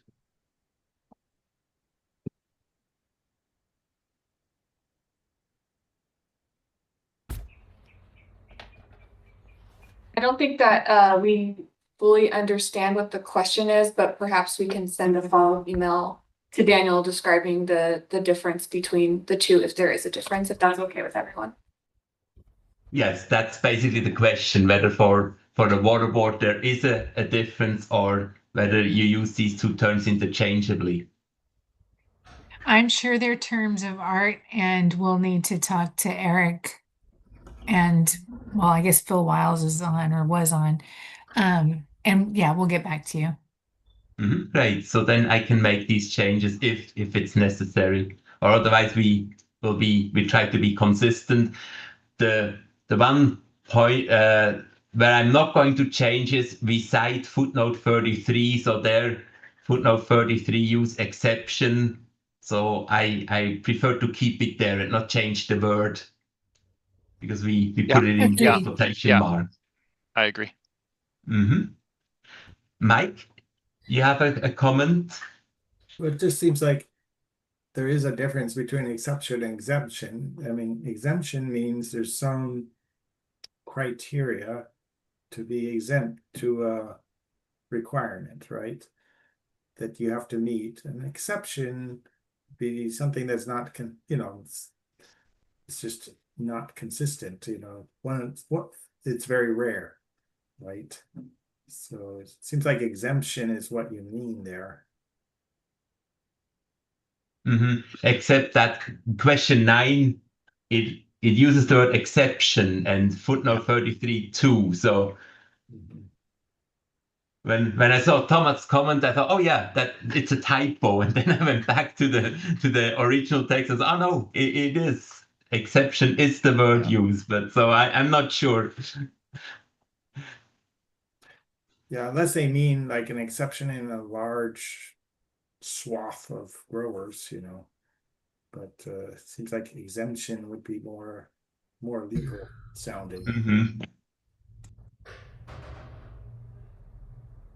Okay, so yeah, let's wait for if we get a response from the water board, and then we can. But so exemption is what you, Thomas, and Mike, that's the word you prefer. I don't have any preference. I just would, I wanted to make it, I had sort of that one document where it was exemption in mind, just wanted to make it consistent, but if it's consistently exception, I don't have a preference. Yeah. Other than just using one rather than two words. Yes. Okay. And then we're talking now about exceptions or exemptions to wine grade vineyards. Ruth, you have added some more detail. I agree with it. The one thing I was wondering, should we mention coastal vineyards tends to focus more on lower yields and higher quality? Because the same, I believe, would be true for the foothills or also probably the Lodi area or Sacramento Valley. So not only coastal vineyards. Should we make it more general? Some vineyards that focus more on lower yields and higher quality. That would be totally fine with me as long as the references go with the specific system. So the Cultural cost study goes with coastal. And I couldn't find cost studies on everything else. So, but I think that makes sense, is to mention the Lodi and other regions that would be more quality focused. Yeah, I can add it, or we can keep coastal here together with that paper, but then add other regions too. Yeah. So just so that we don't exclude. Nobody sends Right. us No, that's angry great. letters that they have high quality wines too. Absolutely. And though the data that are contrasting with the Southern San Joaquin Valley are actually from Lodi. So that also makes sense. The San Joaquin County and Delta, that's the Lodi area.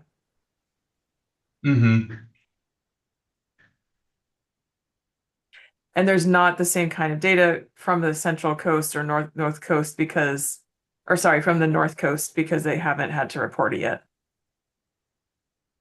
Yeah, exactly. So we don't have the information. Okay, that's good. I make that small change. Other than that, are there any comments or things you would like to discuss here with vineyards?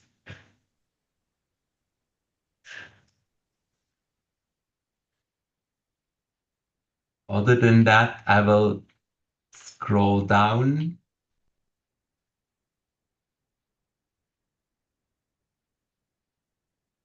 So Ali, I think you have, or you make some good comments here. Could you really summarize what your points are? Sure. Well, I think what we have here in 1.4, yes, I think that's 1.4.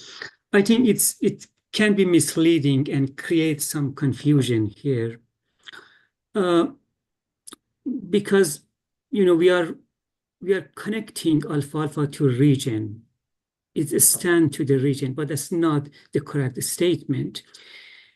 For example, in the desert, I have seen alfalfa field with a stand anywhere from 4 or 5 years to 11 years.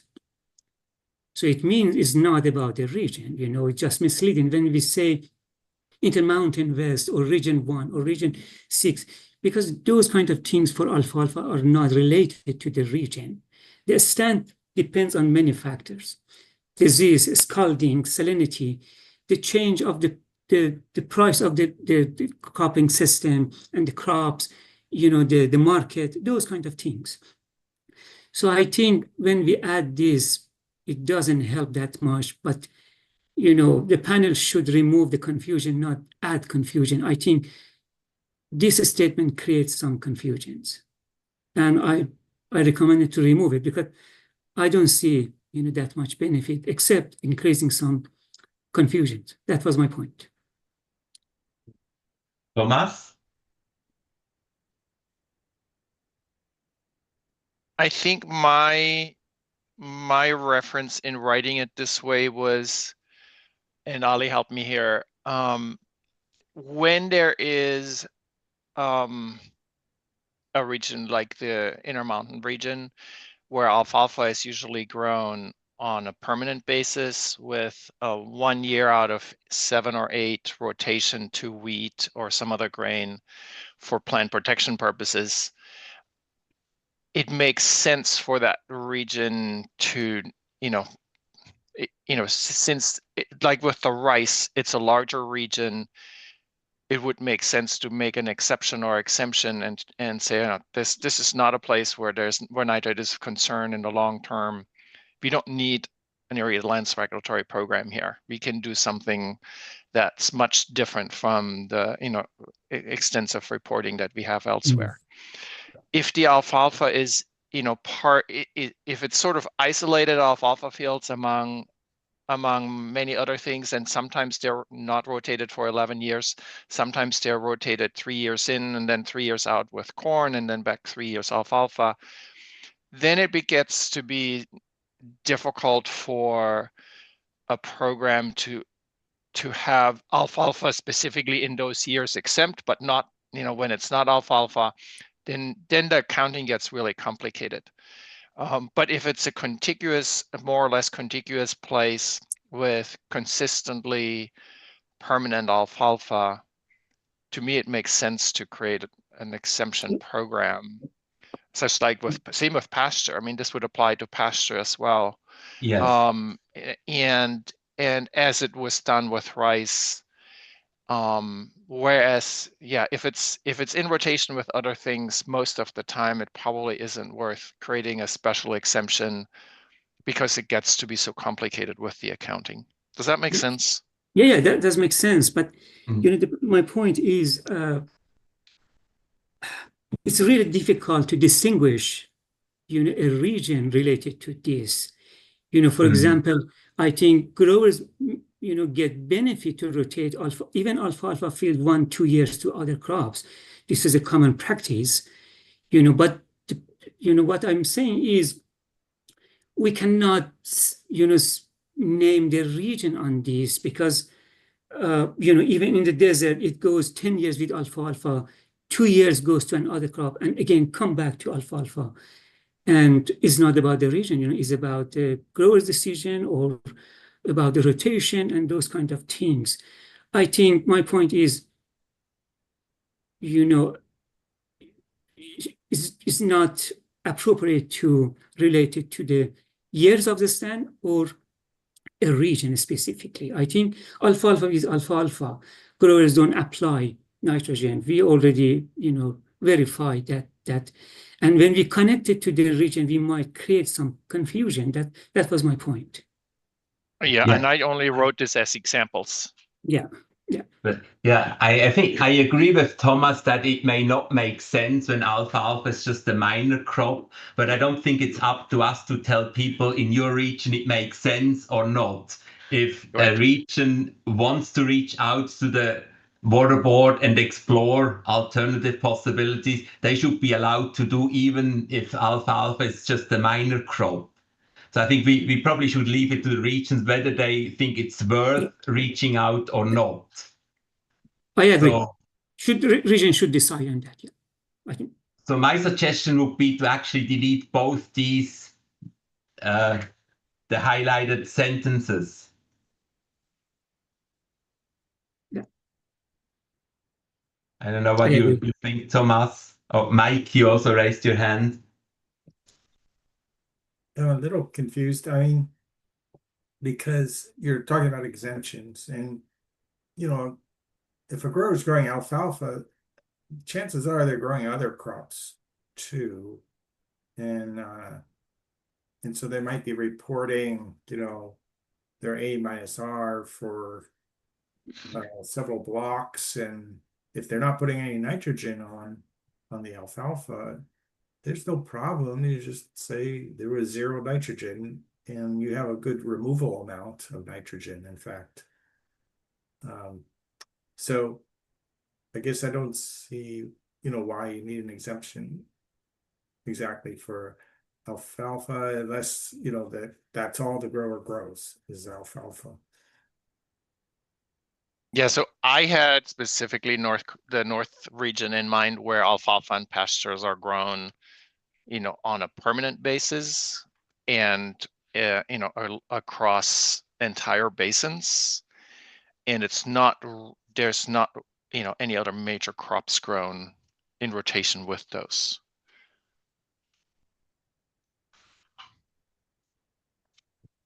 Yeah, I don't see it that it's going to be very popular to work on an exemption for alfalfa. Although again, I think that should be left to the region or the growers in the region. But if you think about reporting, if you don't add fertilizer, it's really easy to report. And if I were a grower who produces other crops, I would actually like to include the alfalfa, because if somebody ever wants to calculate the average of my farm, I would like the alfalfa to be included, because all these values are low, or it's going to really lower the average. But I don't mind having it here as an example where an exemption could be made. And I mean, we don't say there needs to be an exemption, we just say that could be a candidate. If the growers of a region feel like it, they could reach out to the water board and request some discussion on it. So you're saying it would have to be regionally specific. Well, not necessarily. I mean, alfalfa is grown across the state. If the different coalitions from different regions join together and say we want a statewide solution for alfalfa, I think that could also be possible. I don't know, because as you said, it might be most of the regions growing other mixes of crops. So how can you do an exemption just for one crop in the middle of, this cropping land?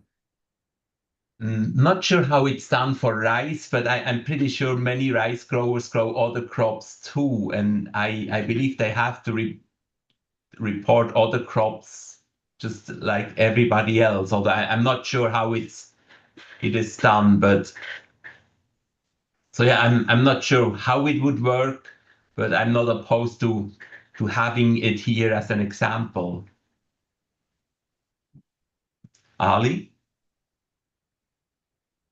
So please look at this from a grower perspective. When you are a grower in the desert and you have 6,000 acre alfalfa, and they are in 35 fields, and you need to report.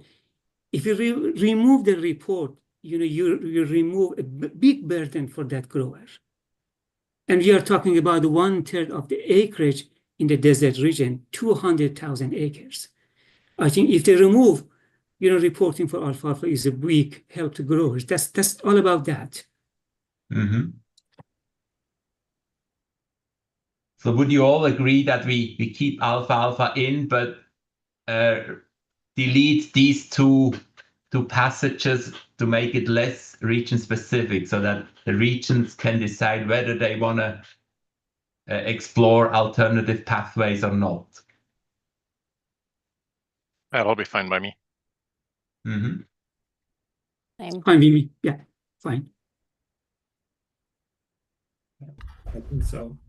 Then one thing that's not quite clear the point before we talk about non-fertilized pasture systems. I think we changed that from clover-based pastures.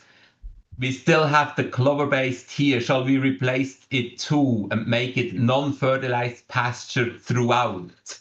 Is that the idea? I think that was the idea, yeah. Yeah. Yeah. So I will change that to non-fertilized pasture like the others.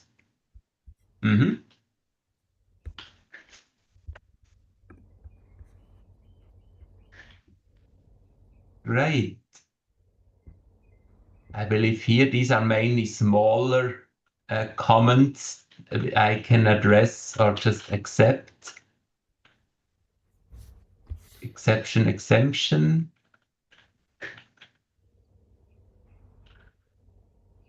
So here I'm not got, this is footnote 33. So that's the one point where I'm not going to replace exception because that's how it is written in footnote 33.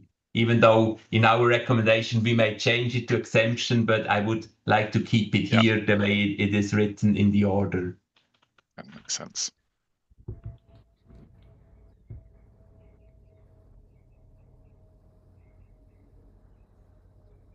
You get it?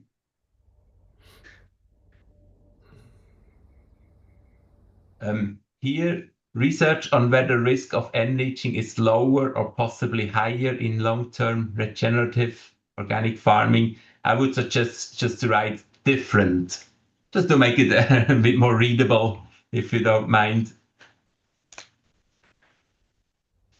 That sounds good to me. Same. And other than that, here, Thomas added 2 points for research. Is there any opposition to those, or can we add them, or any comments? I think these are fantastic ideas. Thank you. Thomas, if you want to collaborate, let me know. Just kidding. Yeah. Can you go over those a little bit more, Thomas? Yeah, so the two that I put here is the irrigation water and uptake, to look more into that. We heard a number of different presentations on that. And that would specifically, help us better understand how our irrigation water nitrogen, works in the end cycle with crops and relative to crop water uptake. And then the second part is, the second bullet that I inserted there is that we have very, very few research sites. And this is a sort of a long-standing disciplinary issue where we actually combine the work that's done on the crops with the work that's looking at soils. Those two are commonly combined. That's very common in soil sciences and crop sciences to look at the soil and the crop together. But the groundwater side is often separate, and we don't have a lot of sites where we actually investigate how these mass balance calculations and models work relative to what's actually happening in groundwater.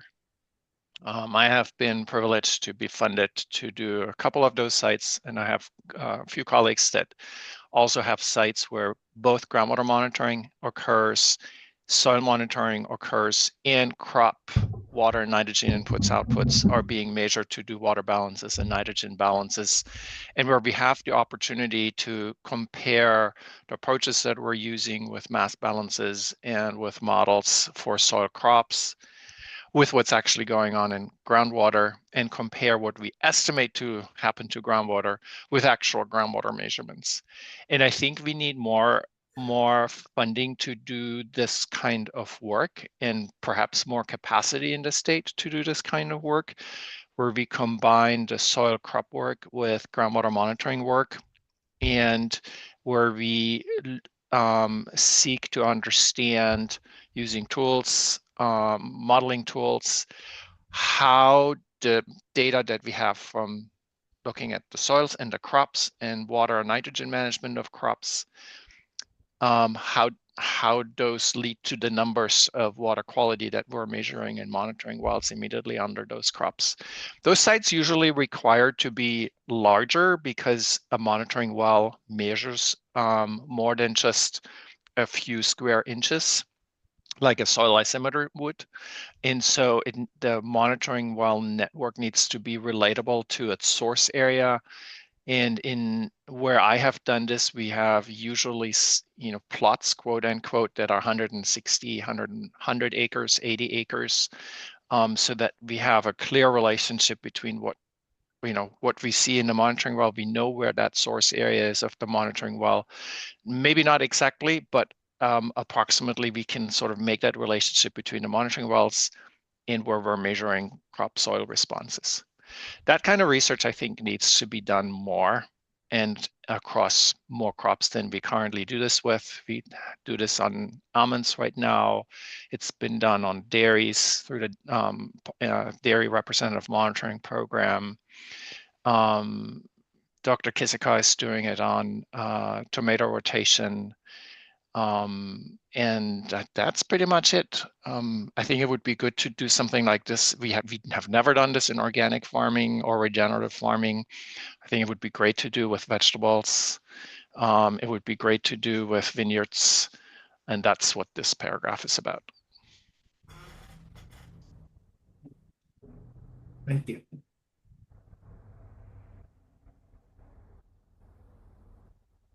Okay, great. I will just accept both these bullet points. Thank you. And these are actually all the points I thought we should discuss today. What about having a 5-minute break? And after that, if there are other points you think we should discuss today, we can discuss those. But these were the points I thought we really need to discuss today. 5-minute break? That sounds great. Okay, great. Yep. Thank you. Thank you. Daniel, we should come back at 4:18. 18, yes. Okay, great.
Okay, are we back?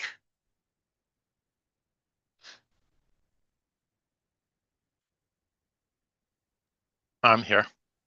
This is Thomas. Okay, thank you. Yes, I'm back. Thanks. So are there other sections when you read the document you thought, oh, that's something we need to discuss? Comments I didn't stop and just scrolled through. Is there anything we should discuss now as a group?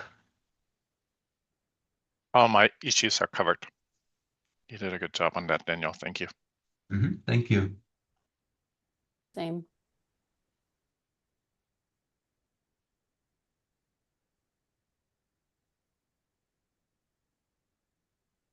I think at this point we're just rearranging the deck chairs. So we're about done, huh? Are you saying we're a sinking ship, Michael? Find out after it goes out to public.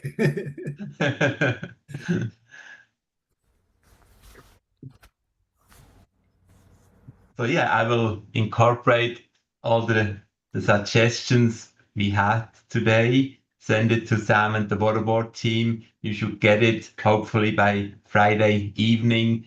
Have a look at it. If there are things you really don't like this time, send your comments to Sam and the waterboard team, and it will be added at the end of the document. We still have that section about dissenting opinions. So everything you will send to Sam will be added here under your name. It's still a possibility that after the public comment period, we may incorporate some of these things, but all the additional comments will be added here so that the document can be sent out to the public, and we will not have another meeting before it's sent out to the public. But you will see the revised version.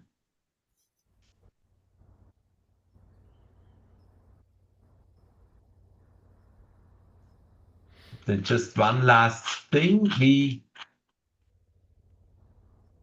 That's also something you can send to Sam if you haven't sent your. Probably you have all of them. Ruud. Oh, sorry. I'll send mine to Sam. It can, of course, it can also be added later, but yeah, that's the one thing missing. I will do that. Thanks. Okay. Hey, So, Daniel? Hannah, yes. Yeah, so I just wanted to point out, maybe it's at the beginning of the document, but I wonder if your role as chair should be pointed out, just because it's a big lift and you've done a great job. Thank you. I second that. So we have the list.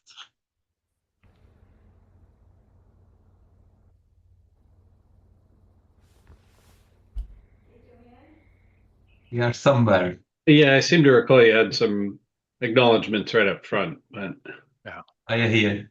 I can add committee chair or panel chair. We can move your name to the top of the list. We can do that too. It's alphabetically, so I don't mind. We can move your name to the top of the list, and then we should also say chair clearly. Yeah. Okay, I can do that. Thank you. So if I get ever tackled by anybody, I can always defer to you being the one that's caused all the trouble.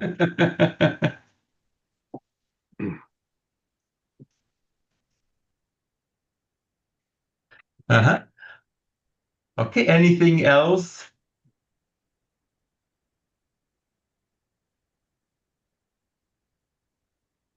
If not, then Sam, you can take over. Okay. Well, masterful job getting through everything as always.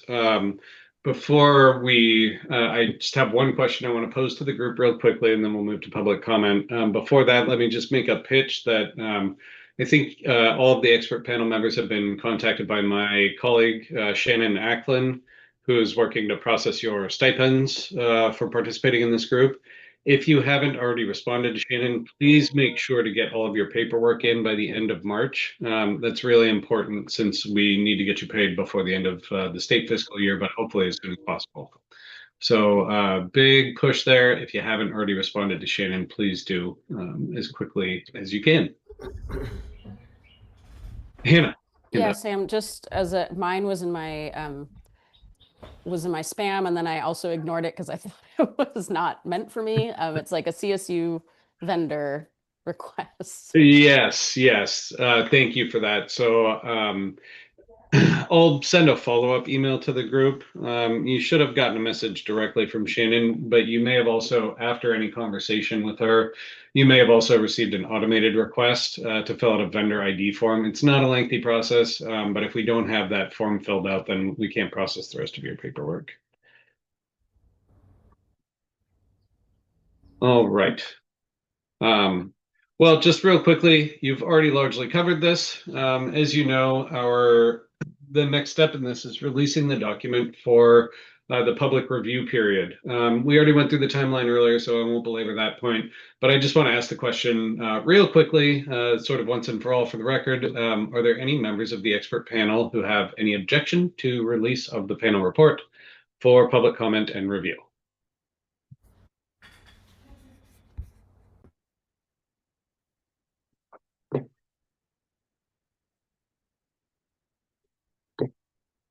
All right.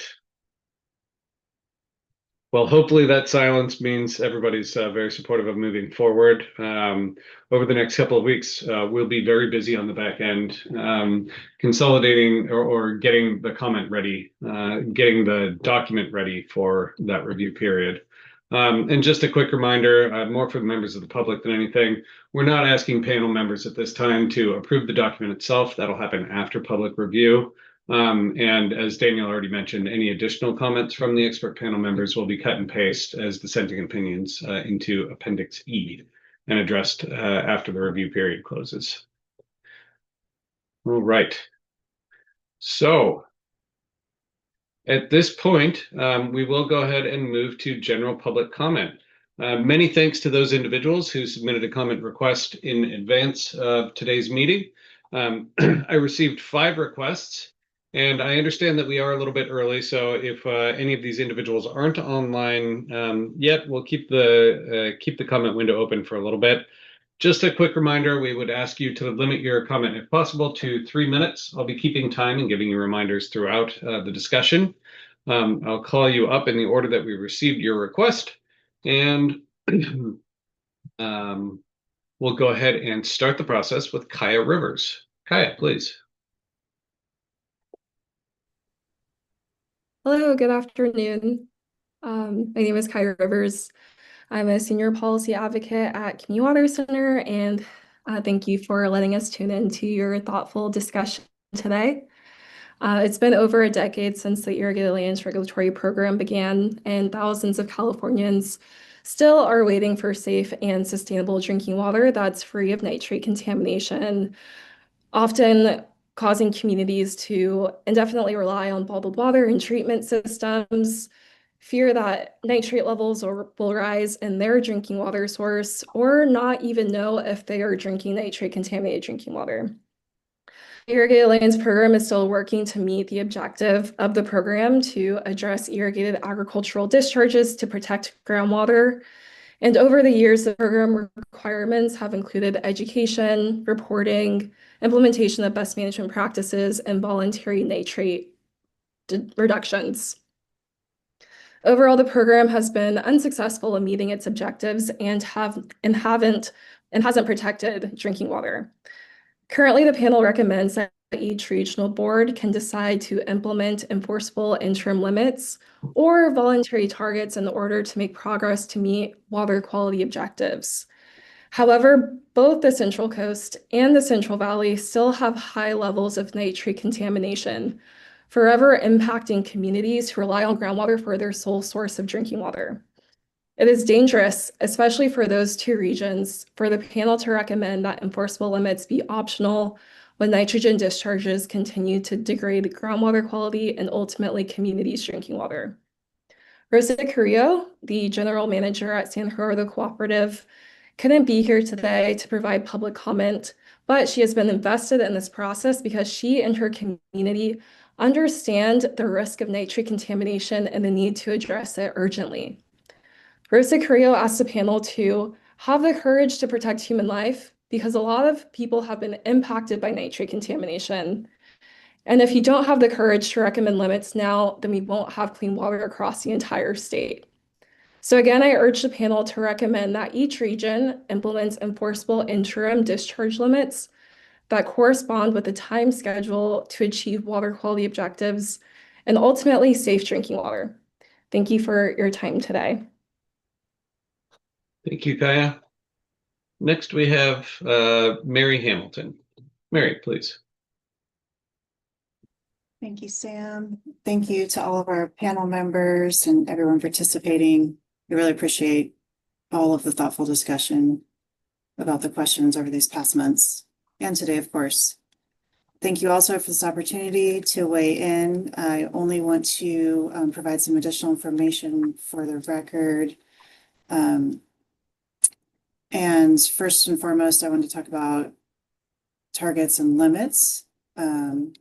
We appreciate the panel's acknowledgement of unique water quality and agronomic challenges and the needs of the individual regions, and that your recommendations allow the regions to determine if there can or should be limits for excessive nitrogen discharges. I did want to point out that in establishing limits and targets, Region 3's board was very intentional and included pathways to support growers in compliance and evaluate the appropriateness of the targets and limits before some of those lower A-R targets and limits went into effect. And I bring this up specifically because one of the draft recommendations currently states that Region 3 did not include an evaluation process to determine if the industry was capable of achieving the set goals. And I just wanted to provide a little information for the record. While it's true, AgWorld does not explicitly define a process to evaluate agronomic feasibility, AgWorld 4.0 does or did include flexibility to do so. And the board fully expected it to be agronomic feasibility to be evaluated. So a couple of things. Region 3 did establish an alternative compliance pathway, which is similar in concept to what Region 5 has, where targets can be developed for each individual area. In Region 5, that's a township.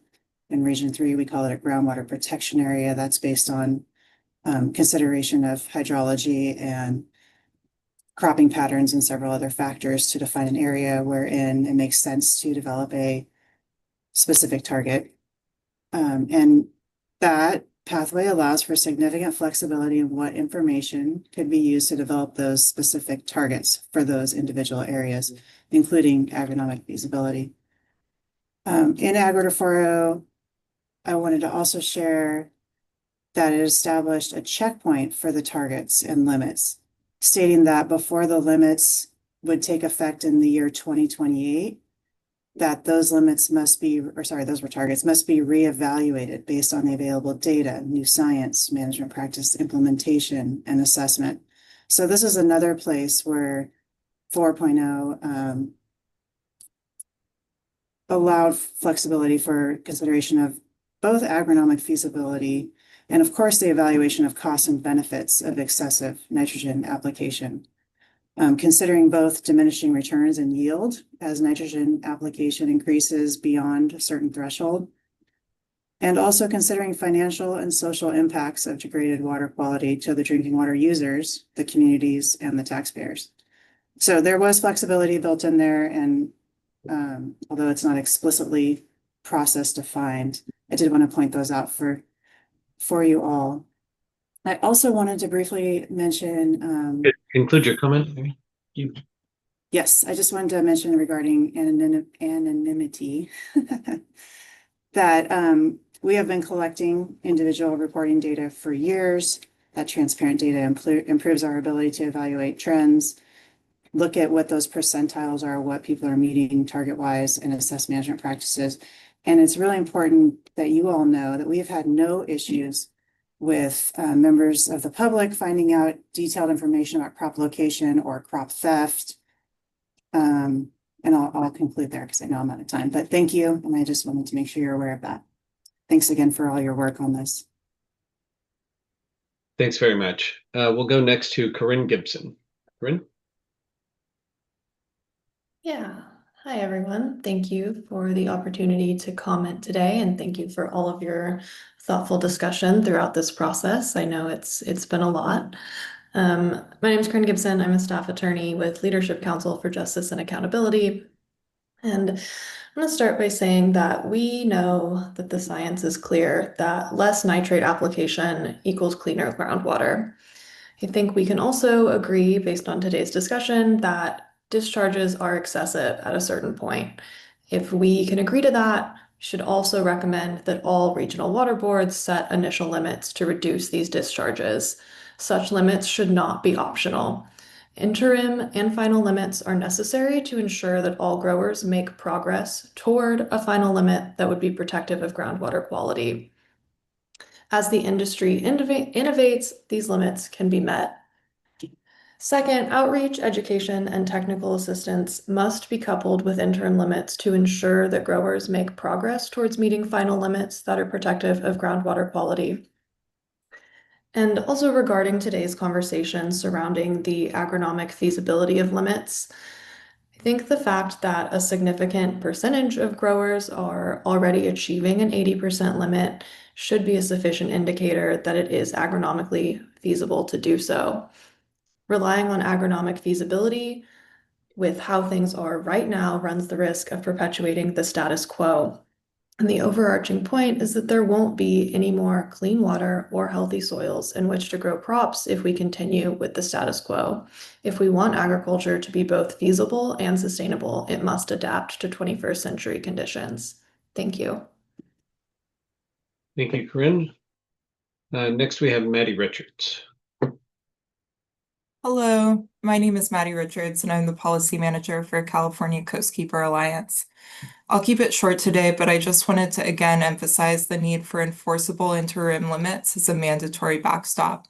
Voluntary targets alone have been insufficient to reduce nitrate discharges and move toward protection of water quality, as we have seen in the Central Coast and Central Valley.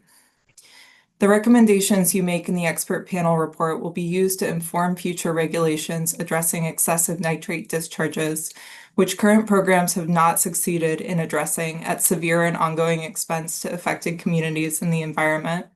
This is a significant document, and I urge you to provide the board with the strongest recommendations supported by the science. As the working group sessions close out, I would also just like to again thank all of the panelists for your work and your time and effort throughout this process. And again, also thank staff for your work facilitating the panel. Thank you. All right, thank you, Maddie. And thank you to all of our commenters so far. We do have some extra time today, so I want to make sure that we open it up for public comment by any of the participants joining us today. Just feel free to use the hand raise feature. You can find that by clicking on the reactions button at the bottom of your screen and then select hand raise. Again, I would just ask that you limit your comments to about 3 minutes. And we'll start with Nathaniel Kane. Good afternoon, members of the panel. This is Nathaniel Kane with Environmental Law Foundation. I'll try to be really brief. I want to really, first of all, thank everyone again for all the work on this process over the last many months and for the opportunity to comment. I just want to talk about the Region 5 issue that was discussed a few hours ago. This panel was convened to reevaluate the ILRP and whether it's working and whether it's likely to achieve water quality objectives in a manner that's consistent with law. If this panel finds that existing programs need to change, even if they need to be, quote, upended, that's consistent with the panel doing its job under the charge that the state board gave to it. To put this another way, this panel can't require anything, but it can recommend that the state board make changes in these programs, and the state board can require those changes. So if changes need to happen, if we need better data, if we need a stronger regulatory backstop, then that is well within this panel's purview to recommend. And the potential that some programs might need to change should not dissuade this panel from recommending those changes. I also just want to point out one nuance that Dr. Harder mentioned earlier, which is that in Sigma, there is a state backstop to local plans. That doesn't exist right now because all we have is the current ILRPs. So what we're talking about in this process is whether we're going to recommend that the state board require or recommend the regional boards to put in a stronger regulatory backstop. I think that's the ultimate question. And I think that for all the reasons that my colleagues have mentioned and that we've mentioned many times in these public comments, and that I'm sure we'll write at length in our comment letter that we'll be writing soon, we think that such a regulatory backstop is necessary at some point to address this ongoing pollution problem that I think we have the ability to address, and we need the courage to do so. Thank you again, and I'm looking forward to the meeting on the 10th, hopefully. Bye-bye. Thank you, Nathaniel. Next up, I see a hand raised by Natalie Herendeen.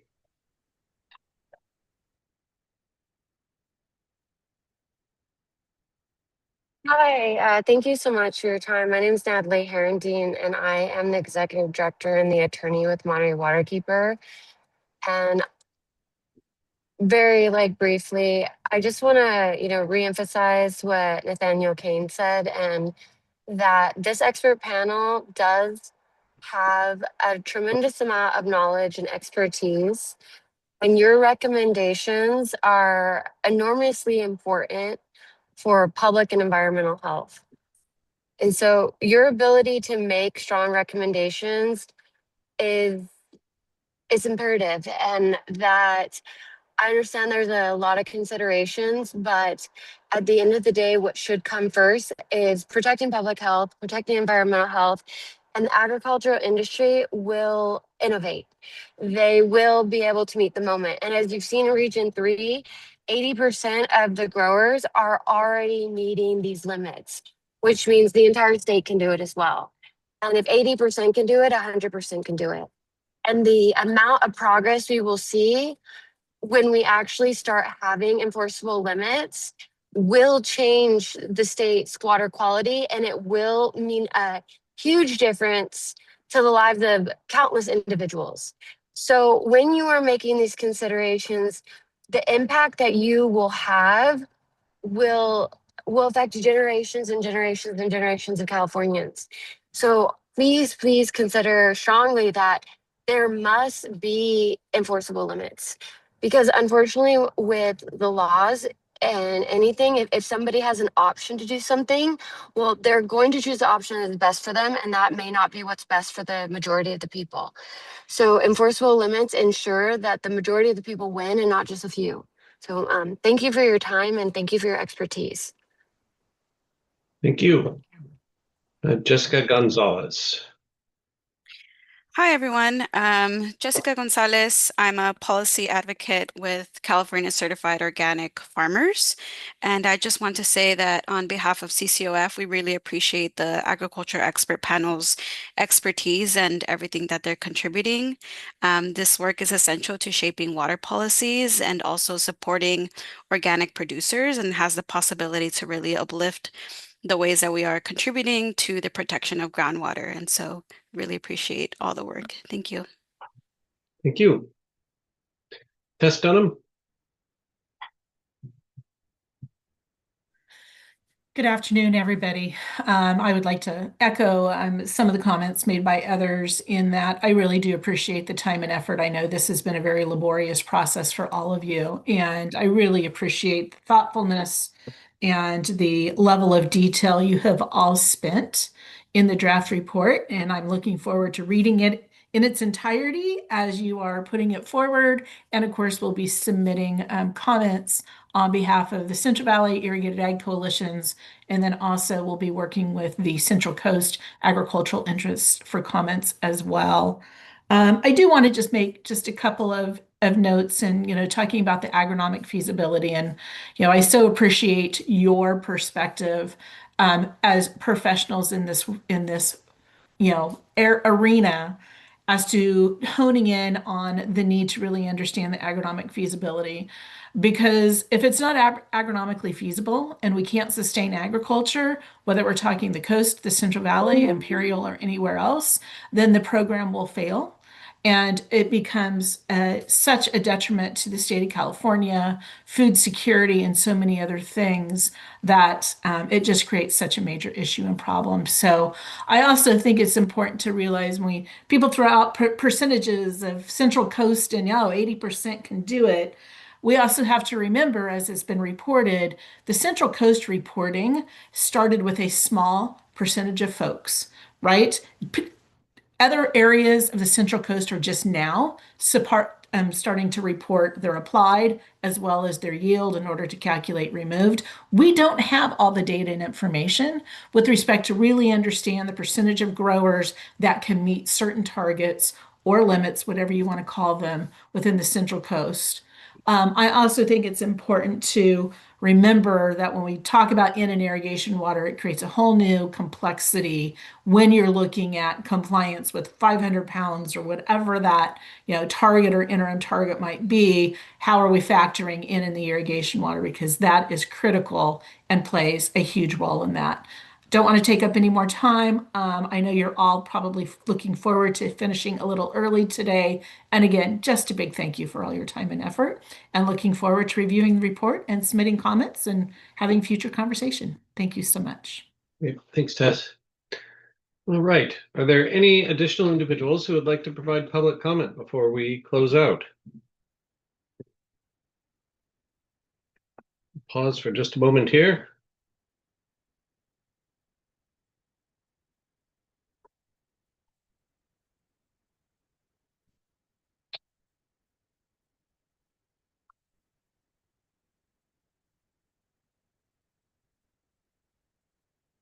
All right, seeing no more hands raised, we'll go ahead and close out public comment. I want to hand it first to Chair Geisler for any closing remarks, and then Annalisa and Karen from the Water Board for remarks from the board. Daniel. Thank you. I just wanted to thank everybody who contributed to today's meeting. I think we had a great discussion again, and thanks a lot to everybody who helped organize it, who discussed it, and who commented on the discussion. Thanks, Daniel. Annalisa.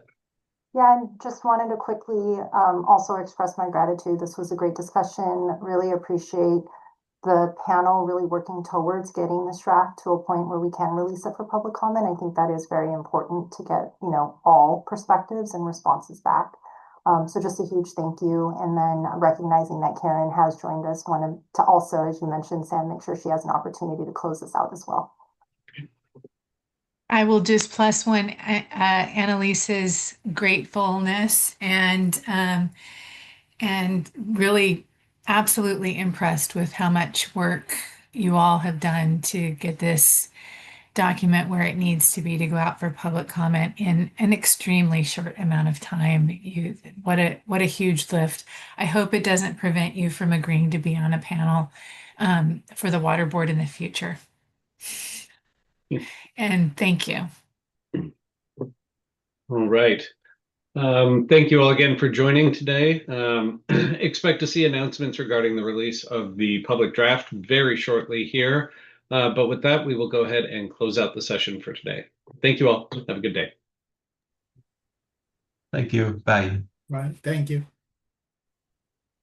Thank you. Thank you.